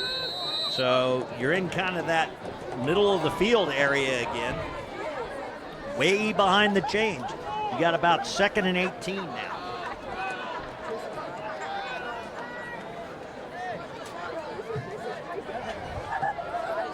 Well, this is the down you want to stop them on or not allow much because it would set up a long third down. If you're Campbell County, you'd just like to get about half of this back. Well, they stacked the box, and now the pass is incomplete. Well, that was a situation where he was looking ahead before he caught the ball.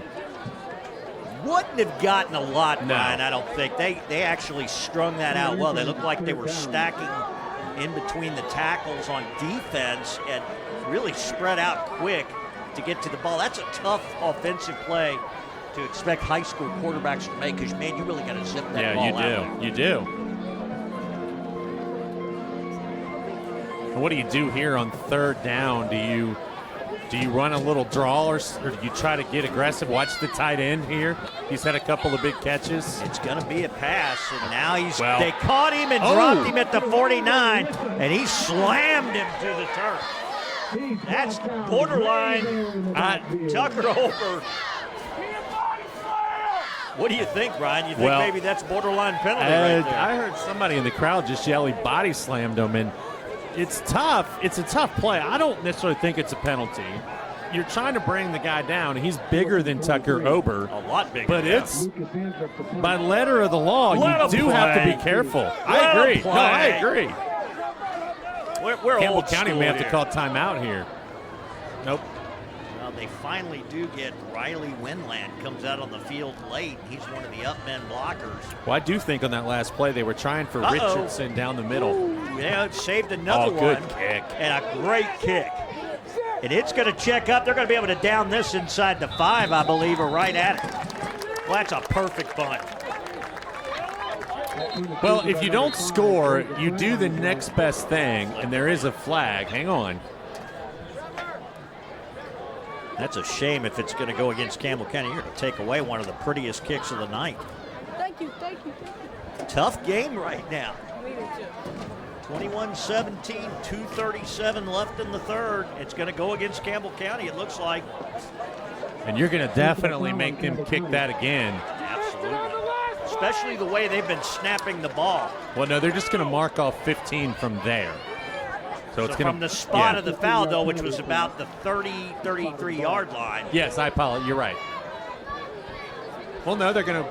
Well, no, I got that wrong, where they too. downed it, yeah.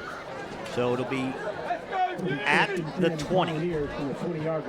So still not great field position for SK.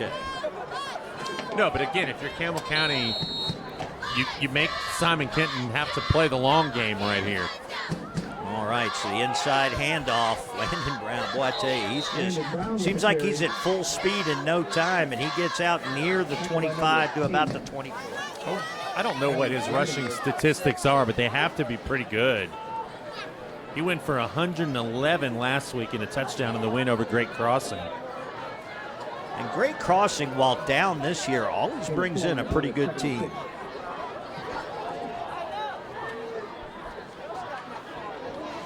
Snapping the handoff up the middle again, and this is going to be close to a first down, but I think he's just shy of the 30-yard line to the 29, so about a yard shy. It's a big play for your defense right here.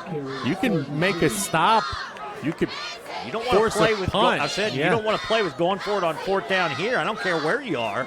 So yeah, a big play for the defense of Campbell County. Linebackers look like they're stunning, but they hold, and it's going to be a keeper, and it looks like he's got more than enough for the first down. They're going to mark it out to about the 34-yard line, and a first down for the Pioneers. I like that call right there. Smart. It is. You spread everybody out and you just let your quarterback go and try to get a yard or two. And he did that. Webb's big enough and strong enough that he can do that. Big Webb, I said he's been able to do that some. Coach Joe Wynn, the traditional program.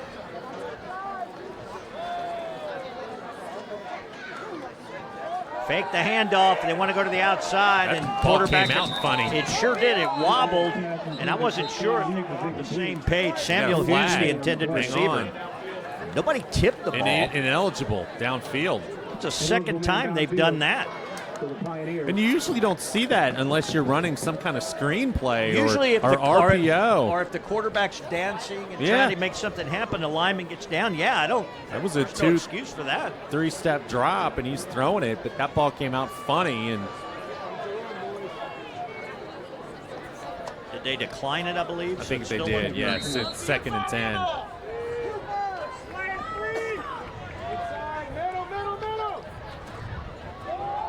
Brown up the middle. Significant yardage out across the 40. Well, and again, Simon Kenton's going to have a third and about 2. And they're getting right back to the line of scrimmage. They may go really fast here. And they are. Got the receivers set. This time he does get the handoff, and ooh, that's going to be tough. I don't think they're going to mark him short, it looks like, Brian. I don't know. He keeps right creeping. at the 44, now he says first down. Wow. When the official here on the near side first started going, I just heard someone in the crowd say the same thing. Well, I thought he made the 45, and when he backed it up from there, I thought, wow, that was close. That's one where if you could challenge and you had the technology, you might take one right there. Oh, look nice. at Harris get away from the tackle at midfield, and he's going to turn it into a big game. All the way to the 34-yard line of Campbell County. Well, he should have been down about 10 yards before he was, and that was just Grayson Harris and his determination to not go down and not go out of bounds. He is shifty and gets a 22-yard pickup.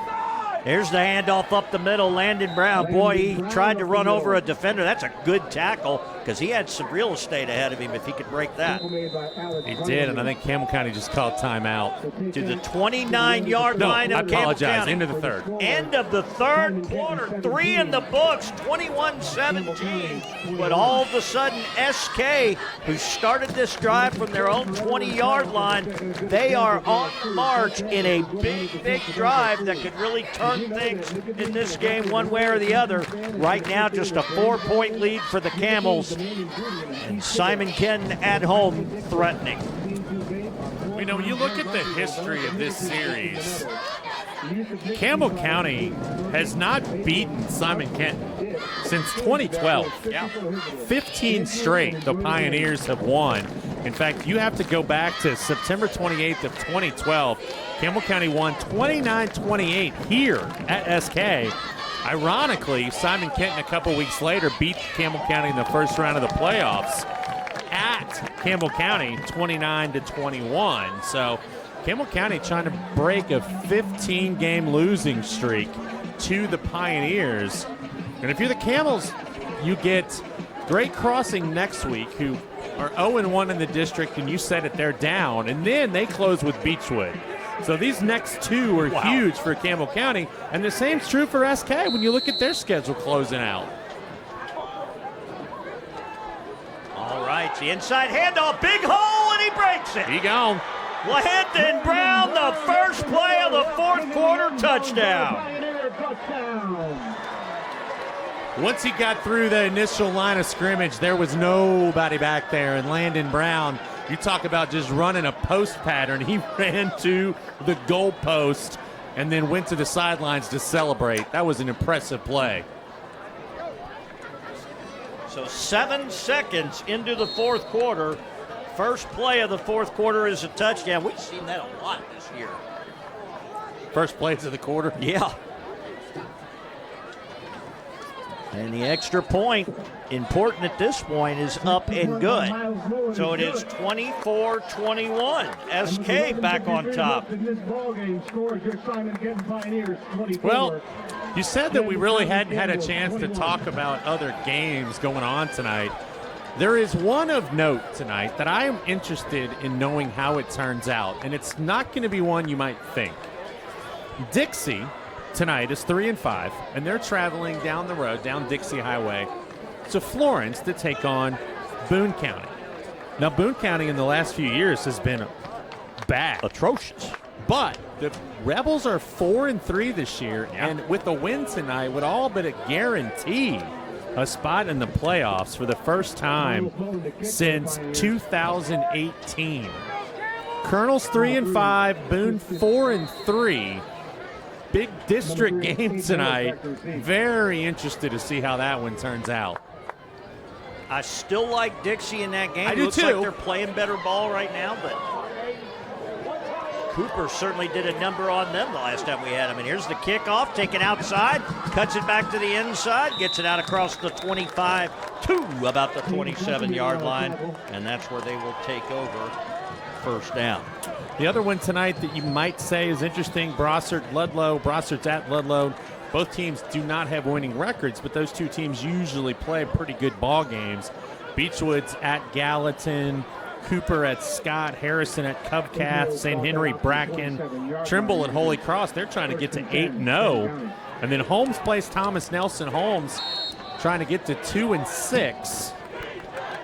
down the road at Thomas Nelson, who's 1-6, so a chance for the Bulldogs to win 2 games, which for that program would be huge. 27-yard line, man coming in motion for Campbell County. Now they're set. Inside handoff to Bertram. And boy, Bertram they've done a good job against him. He keeps bouncing it to the outside, and there was just nothing there. I don't know that he maybe got a yard.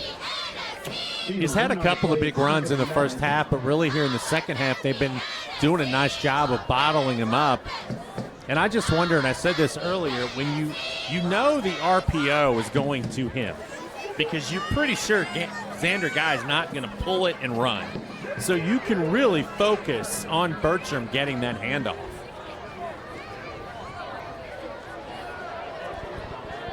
All right, here we go. Second and about 9. He had a little bit of daylight that time and gets over the 35 to the 37. So that's going to be, over the 30 to the 32. Well, good tackle by Jordan Pendleton, but what happened right there by Bertram was when Pendleton hit him, Bertram was able to fall forward, which gave him a couple extra yards on the play. The Halloween music. There it is. Best Halloween movie? Halloween. The original? Thank you very much. All right. My favorite scary movie, one of my favorite scary movies, is still the made-for-TV Salem's Lot with David Soul. I say it every time. That's a pass complete near the marker, and I think he got it. He did. Couldn't quite tell from our angle, but yeah. 6-yard pickup. That's all they needed. That's what they got. But it's just a good play by Earls just to go straight to the sticks. He gets up a little gimpy. I'm a fan of the movie Scream. The original, very clever. Yeah, very good movie. But when you try to parody a movie that was a parody, as they've done with so many here lately, not as big a fan. Well, the original one was, I didn't know who it was until the end. I thought it was very well done. Maybe I'm just slow. Well, you mean who they were. Spoiler. Yeah. Look at the tackle in the backfield. Boy, Bertram has been shut down. And how about Braden Schoberg right there? He was in the backfield right now, Brian. Yeah, I wonder if they're not into the snap count just a little bit. And again, if you're Guy here, just change it up just a little bit. Just go on 2 instead of 1 or 3 instead of 2. Whatever you're doing, mix it up and see if maybe you can catch the Pioneers being over-aggressive. Nope.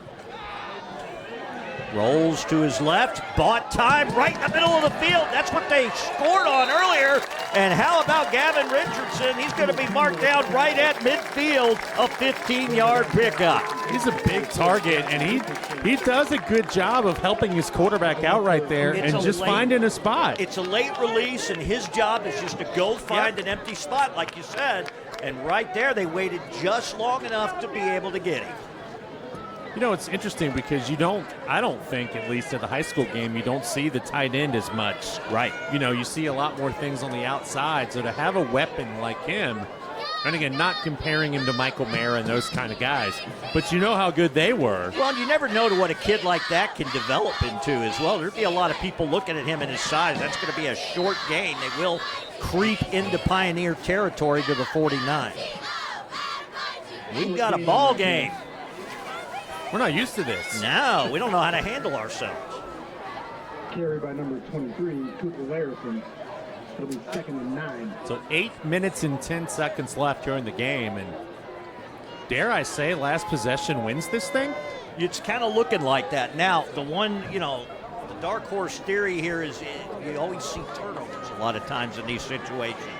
And so you don't know how that could play into it. A turnover is really what got Campbell County the lead before they lost it again, but now they're on a good drive right here. And frankly, I think this defense for Simon Kenton's looking a little tired, and they're back on their heels. They're running 3 front right now, and they're showing blitz. They're coming from the outside quick. He gets rid of it to Gavin Richardson. Wide open for the first down inside the 30 to the 28. And the official helped Xander Guy get up, and he took a shot. And he Can't say enough about the job he has done either, Brian. He's coming out. He was kind of flexing his arms like maybe he landed on the elbow a little bit. Yeah. And I think his left hand might be a little numb or a little tingling right now. So now they're going to bring in back Anthrop again. Well, you get benched, and now you get a chance to come in and maybe be a hero here late. How many times have you seen that happen? A bunch. You got a chance now. You're inside the 30 at the 29. Fakes the handoff, and this is what he can do. Yeah. He gives you a different element, and that's sometimes it's hard on a defense to adjust. Let's see how quickly it is before they get Guy back out there. Nothing against Anthrop, but they did a pretty good job there. Trainer coming over, just I think he put a little Band-Aid on, but he didn't want to come out, but he knew he had to, because I don't know that he had any feeling in his fingers on his left hand. 27-yard line. He's still flexing it. And just overshoots the intended receiver. Right there was Elliott Eaton. Well, now you're in a tough 3rd and long. And nope, he was ready. He was going back in right there. Nope, he is coming back in. Yep, just getting the play. This is a big play in this game right here. I mean, it's 4-down territory. And if you're Campbell County, even if you don't get it all, you want to make it to where it's, a manageable 4th down at the very worst. 3rd and about 8. He's got time this time, but now has to roll to his right. And the pocket closing down. It's intercepted. And it's intercepted at about the 5-yard line. And how about Eli Mullins reading the quarterback the entire way, Brian? Well, he's trying to throw it to Richardson on the run. He would have been better off in a young quarterback, just throw it out of bounds. You really didn't have anything right there. It was a crowded field, and you know, every time you roll out, we talk about this, and it's a tendency for a young quarterback, but you really shorten the field. He's trying to make a play, and you give him a lot of credit for that, but that's one where you teach the young man, just throw it away and live to play another down. Exactly. But it's 1st and 10. Simon Kenton backed up, now deep in their own territory. So now you come out, you got to play defense. Right. And we talked about that turnover, and there it is. So from their own 5. Oh, he faked me out. And now he's got some running room out across the 15. Mark it at about the 17. That'll be a 1st down. I thought Brown had the ball. Quarterback faked me out right there. I was going to say, though, if you're SK right here, 6 minutes, long field. Keep it on the ground. You could keep it on the ground, and you could eat up a ton of clock. So when do you start using your timeouts? Since we haven't had a lot of close games, Brian, you're going to have to think about it on this drive. And you look right now, this is a very deliberate pace. Oh, yeah. They're still getting to the line of scrimmage, but, yeah, they're in no hurry to snap this. Oh, good. No, he kept it again. Little read option. Now stay in bounds. And now he's got room down the sideline, cuts it back to the middle of the field. Is going to stay in bounds so far and finally brought down all the way to about the 12-yard line on the game's biggest play yet. And with that play, it's enough for another Pioneer.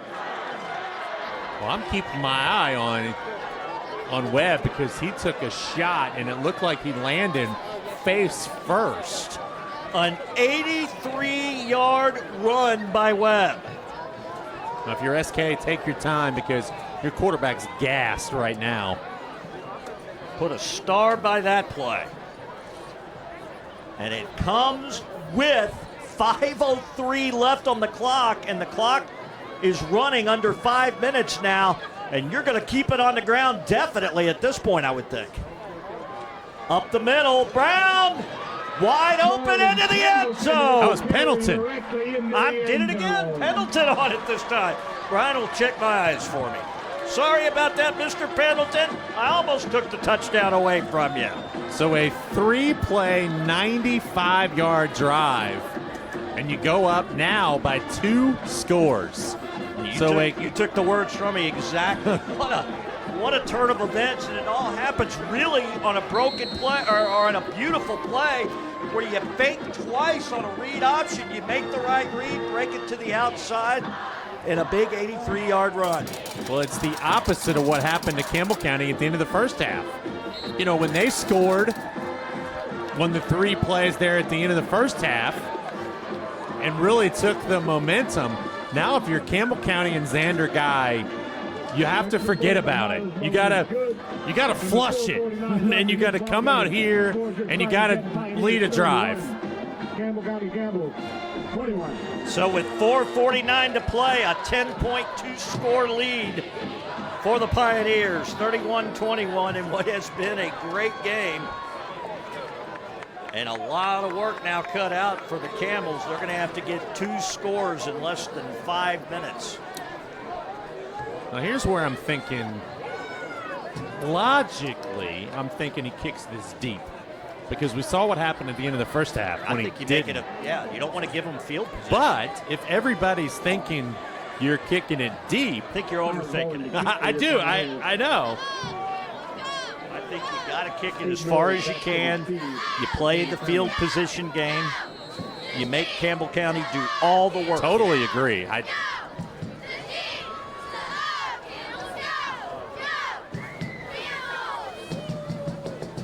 Yep. Good call. So here comes the return. He's going to try to get to the outside, being chased. Not a terrible return, but it's going to be about what SK wanted over here on the near sideline. Got across the 25-yard line and took a shot. Peyton Testament with the tackle.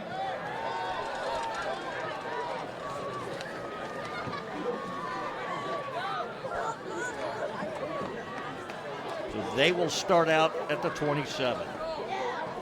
Still time. I mean, you don't have to try to get it all back in 3 plays, but you have to be a little bit more intentional about it either. You don't have a ton of time, but you still have plenty of time.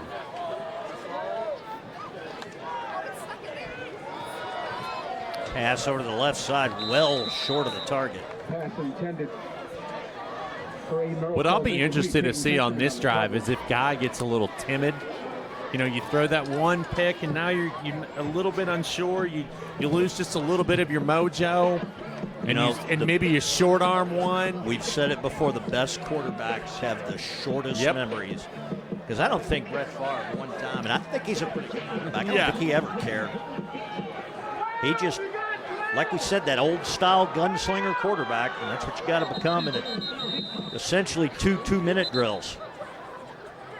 Simon Kenton's going to call timeout here.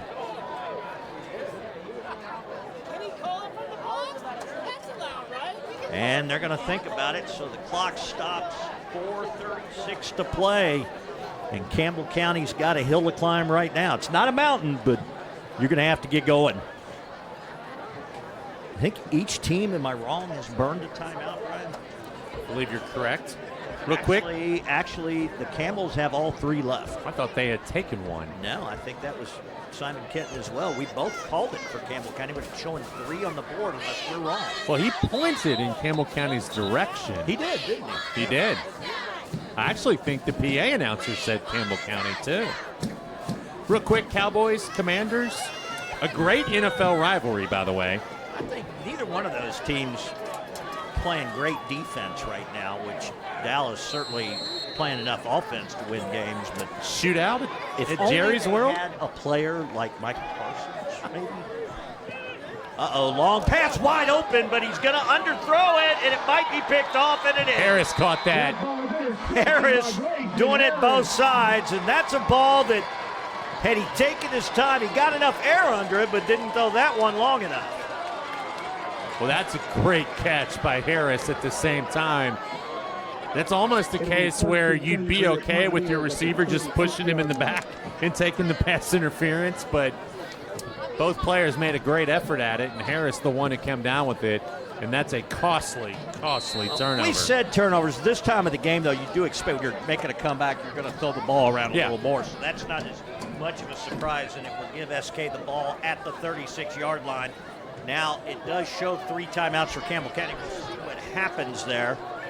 By our count, it's 2, and it did look like the referee was pointing to Campbell County when he called the timeout. But they are definitely going to keep it on the ground to Pendleton. Yes, good that job. Was Pendleton. And with that yardage, just good enough for another Pioneer. 4:23. Well, I think if Simon Kenton gets another first down here in the next couple of plays, I think you have to start thinking about your timeouts. Yeah. You got to get the ball back. And you have to score twice, Yeah. and that's the... And you can't take a timeout there, which is unfortunate for Campbell County. It'll be under 4 minutes when they have their next chance to take a timeout. Harris doesn't know the play again, so it tells me it's not coming to him more than likely. Yeah, don't worry about it, Grayson. You just run. We're handing this off, big boy.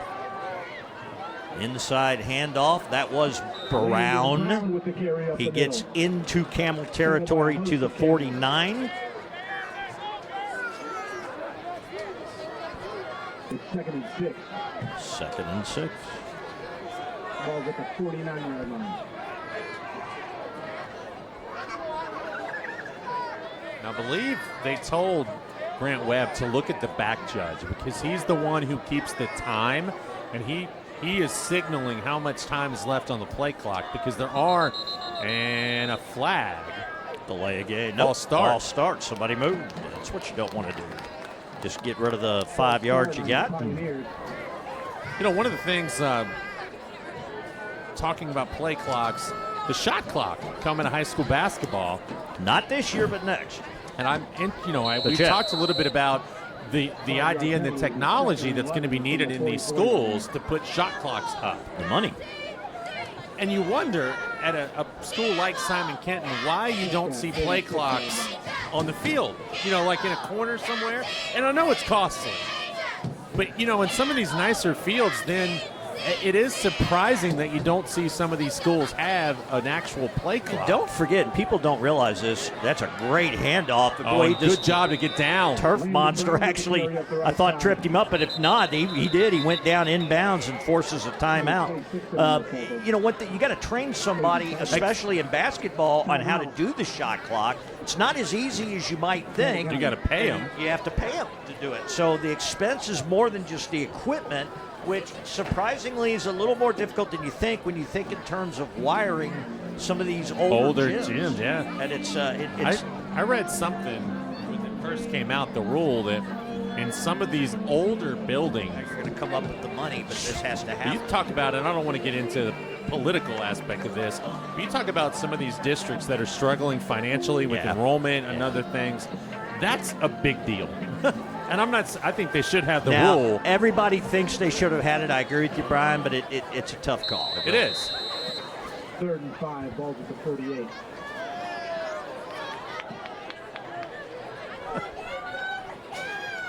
Pendleton with the ball. Now, that was the turf monster. Well, he put his left hand down, gave him a little leverage. And that's it up for another Pioneer.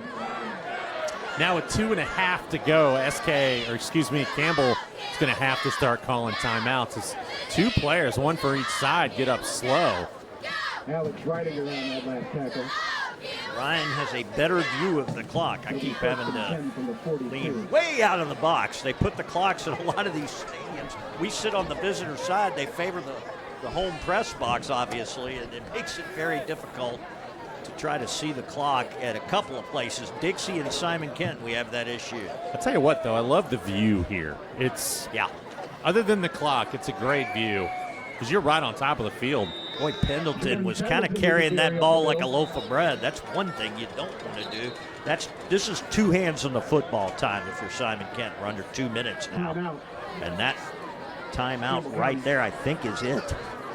And if you're the Camels tonight and you don't come back to win this game, you're going to drive back across to Claryville and think about all the plays that you kind of let get away in this one. And when you're a team who's trying to get the program back on track, as I mentioned earlier tonight, to come over here and get this win would have been big for confidence and just momentum in general, which makes it even harder when you don't get it. Now, I mean, there's still time, but it's going to take a little bit of a miracle right now. They did score in 20 seconds at the end of the first half. But I can't imagine SK is going to let them do that again. Yeah, they've shown they can do it, I guess is the point there.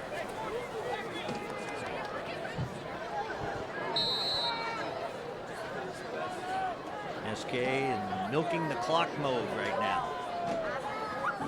You get a first down here, and you can come close to victory formation. And that might be more. Look at Pendleton. He's going to score, Brian. Yeah, and I don't mind that touchdown. I mean, you could maybe fall down if you wanted to, but I don't have any problem with that right there. And for a high school kid, I'm all for that. You know, we saw a game, the NFL last night, where you had, and this is kind of appropriate here, you had T. Higgins. T. Higgins just made a brilliant play. Really on a play he could have scored, and it helped the Bengals milk the clock to the end, and that was the right choice to make. Boy, it's hard to really think about that in game situations, but it's not like you're in a close game right now either. You were in a 10-point game, so it was going to take 2 scores anyway. Correct. But now you put it away. I mean, that's I don't have any issue with him running it in there. I mean, that's just, you're just finishing it off. And again, you got a kid who's got a chance to run in a long touchdown. We'll talk about that in the hall on Friday. You might see some young lady you've been fancying in the hall Monday and say, hey, did you see that run? Did you see that run? I made that run. Still $1:47 left in this game. I could never do that. So I just, I think about what it might be like, right? What it might have been like. There's a lot of what it might have been like. I hope my wife isn't watching. She's not. I can tell you with some degree of certainty. Oh, I can tell you that our wives are not going to watch. Absolute certainty. There are a lot of things that would have to happen before my wife is going to watch. No offense to TBNK or me or you, but ain't happening. I can't even imagine me like Tuesday night being like, hey, honey, will you want to turn on and watch a game? If Brian and I were to have made a guest spot on Gilmore Girls. Maybe. And I'm not making fun. I'm a fan of Gilmore Girls, by the way. I'm all about Team Jess. It's over. The show's been off. I would have probably have a better chance at like Holman or what's the Magnolia? Steel Magnolias. Yeah. No. The Magnolia, the people that fix houses. Chip and Joanna Gaines. Okay. All right.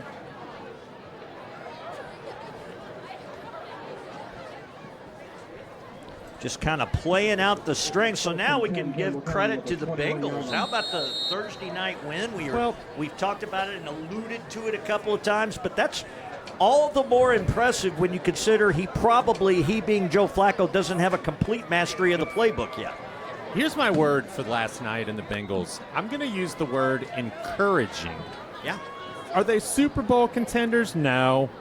Are they division contenders? Maybe. Let's say what you want about Flacco. Encouraging. They ran the football. Yeah. And I think, a lot of people are going to kind of miss that in every way. There was a wide open receiver right there. He just couldn't get his feet planted to throw it.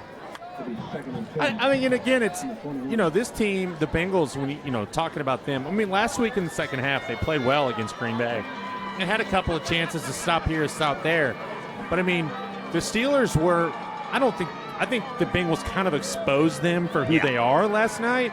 But when you're at home on prime time and you need to make a statement, they did. They said, hey, guys, we're not dead yet. And we're going to, we're still going to hang around. And in the AFC, it's not a good defensive team. We know that, and we knew that going in. You still needed 33 to win by 2. Yeah. But like I said, I think it's encouraging. It gives you something to look forward to. And you look at their schedule, and I think they have the Jets next week, next Sunday. They haven't won a game yet. I mean, that's a game you should win. I'll tell you what, though, there is a confidence when you have that receiving core with Joe Flacco. Joe Flacco's another one of those quarterbacks that drives defenses nuts because he gets rid of the ball so fast that he doesn't really give you time to sack him. Well, and T.J. Watt, T.J. Watt and those guys just weren't able to get in there really and get things set up. T.J. Watt was contained all game, and you do have to give some credit to the offensive line, obviously. But not just that. It was just the fact that he kept getting rid of the ball fast, and he was doing 5 to 10 yard outs with Jamar Chase, and basically at some point was saying, Jamar, where you're going to be, that's where the ball's going to be. I'm going to throw in the area where you're going to be. And I thought the defense last night made enough plays. They're not great, but they made enough plays to win the game. And I will also mention your Cardinals are playing right now, playing well against Miami. Who would have thought? But Kentucky, nobody told. Would it surprise anybody if Kentucky beat Texas tomorrow at home? Yes. But does it seem like they have one of those games every year where, look out. Maybe. Nice break and a tackle there and got all the way. Boy, Bertram has been quiet. But remember when Kentucky beat #1 LSU a few years ago and they didn't have any business beating the #1 team in the country? Is this as big a deficit between the teams as that, you think? Is it? I haven't really seen a lot of Kentucky this year. I know they've kind of been unsettled at quarterback, and they have struggled. They definitely have struggled. Well, and I think the thing for them tomorrow is defensively, Texas is awesome. Yeah, it's going to be tough. Can you put pressure on Arch Manning, make him throw a couple of bad passes, get a couple of takeaways, maybe get yourself a couple of short fields? Because we still haven't seen. I'm very optimistic. We still haven't seen the legend that is Arch Manning yet, and I agree with you there. There is definitely some holes in his game that I think can be exploited. And people say what they want about Stoops. The guy can still coach. Has nothing to do with his ability as a coach, but already you see Kentucky fans all week talking about you wanting the Tulane coach. Now you wanting this guy, you want that guy. And that's not good, to do, because you're essentially creating a lame duck situation in your locker room with the coach. Well, I think what you said with 38 seconds left, what you said, they were ready to build a statue for Arch Manning before he ever played a game down there in Texas. And how often have we now seen that at the collegiate level where we get these guys who are just, one example, Cade Klubnik, a lot of people said, there's your #1 pick and Heisman Trophy winner, and Clemson has been awful this year, and part of it's because he has been very inconsistent. Now, Arch will come out tomorrow and throw for 350 and 4 touchdowns, but the talent is there, and in every one of those situations, the talent is there. But not everybody gets to be that guy. Let me say this, and I'll make one more point about Archie Manning. His upbringing is there. Is the talent there? The pedigree. The pedigree is there. I've seen the kid. The kid's got a good arm. Well. Now, there's more to it than that. Yeah, he played better against Oklahoma last week, and he'll probably play well tomorrow against Kentucky. Yeah. But I think that's the thing. Even if he does play well tomorrow, everybody's going to go, well, it was against Kentucky. Kentucky's offense really has been the detraction this year, though. They have a decent defense, and they have for most of the year. And what happens is they lose the field position battle. They're not getting any help with the offense to change that field position. They're giving up a lot of short fields, and they're also giving up big plays on defense. That needs to be adjusted, of course. Back to the high school game for just a second. You got 2 weeks left in the season. You got district play wrapping up next week for the most part. 2 weeks to go, though, in the season. It is hard to believe. And right now, again, you're fighting for home playoff, and who do you not want to play in the first round of the state tournament in these different classes? Well, imagine being the guy that's going to be 4th down now. And imagine being the team that's got to play like a Covcath in the first round. Covcath at times has seemed human. The other times they have taken good mid-range teams and just blown them out of the water. Well, and I look at a team like Beechwood. And no offense to Owen County and Gallatin and all the teams in that district. But I wrote down, and I'll try to find it here real quick. Beechwood has, let me see, where to go. Only lost this year is the Cupcat. They've won the last 3 games by a combined 201 points. So what are their guys really learning these last 3 games? But yet they're going to go into the playoffs and be a favorite to go pretty far. Yeah. On the run, throwing at his man, and again, that's just a little exciting. I think that'll do it. I think, though, if you're Xander guy and you're the Camels, you can take a lot away. He showed you some good things tonight. He made a bad decision on the interception, the first one. The second one, again, he's just trying to throw it out there and didn't get it quite far enough. But he did move the ball tonight, and I think they did show signs, especially after just getting thumped last week.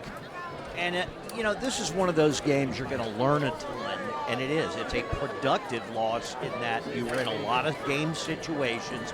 You got that out of the way now. You can work on some things back in practice. You can work on some things, obviously, on offense, getting him to take a little more time, getting that ball down, changing his release a little bit, and all that'll help. As you see, that'll be the final play, and the clock will run out. And Simon Kenton is going to be on top of Campbell County. And, again, it's one of those things that the score won't indicate how tough a game this was for Simon Kenton, who ends up being victorious 38-21. A lot of good things. The big run, 72 yards to set up a 12-yard touchdown by Webb first, and then, of course, to cap off that touchdown. That really was the difference in the game. A couple of turnovers late for the Camels, but now we're getting into the nitty-gritty. Few games left in the season. We have a couple more, and then it's going to be on to basketball. Brian? Well, I think if you're Campbell County, you go back to the drawing board. You got a game next week that's winnable. If you're SK, you're going to be at home the first round of the playoffs, and you get to go play Ryle. So, I mean, no real time for Simon Kenton to be jubilant and celebrate. And if you're Campbell County, you just keep going. You just, as Nemo said, you just keep swimming. And that's what they're trying to do, is just looking for positives and just trying to keep moving forward. All right, so again, the final score, Simon Kenton 38, Campbell County 21. For Brian Blair, this has been Scott Borders saying so long from Chlorine Menifee Field. We'll see you again soon.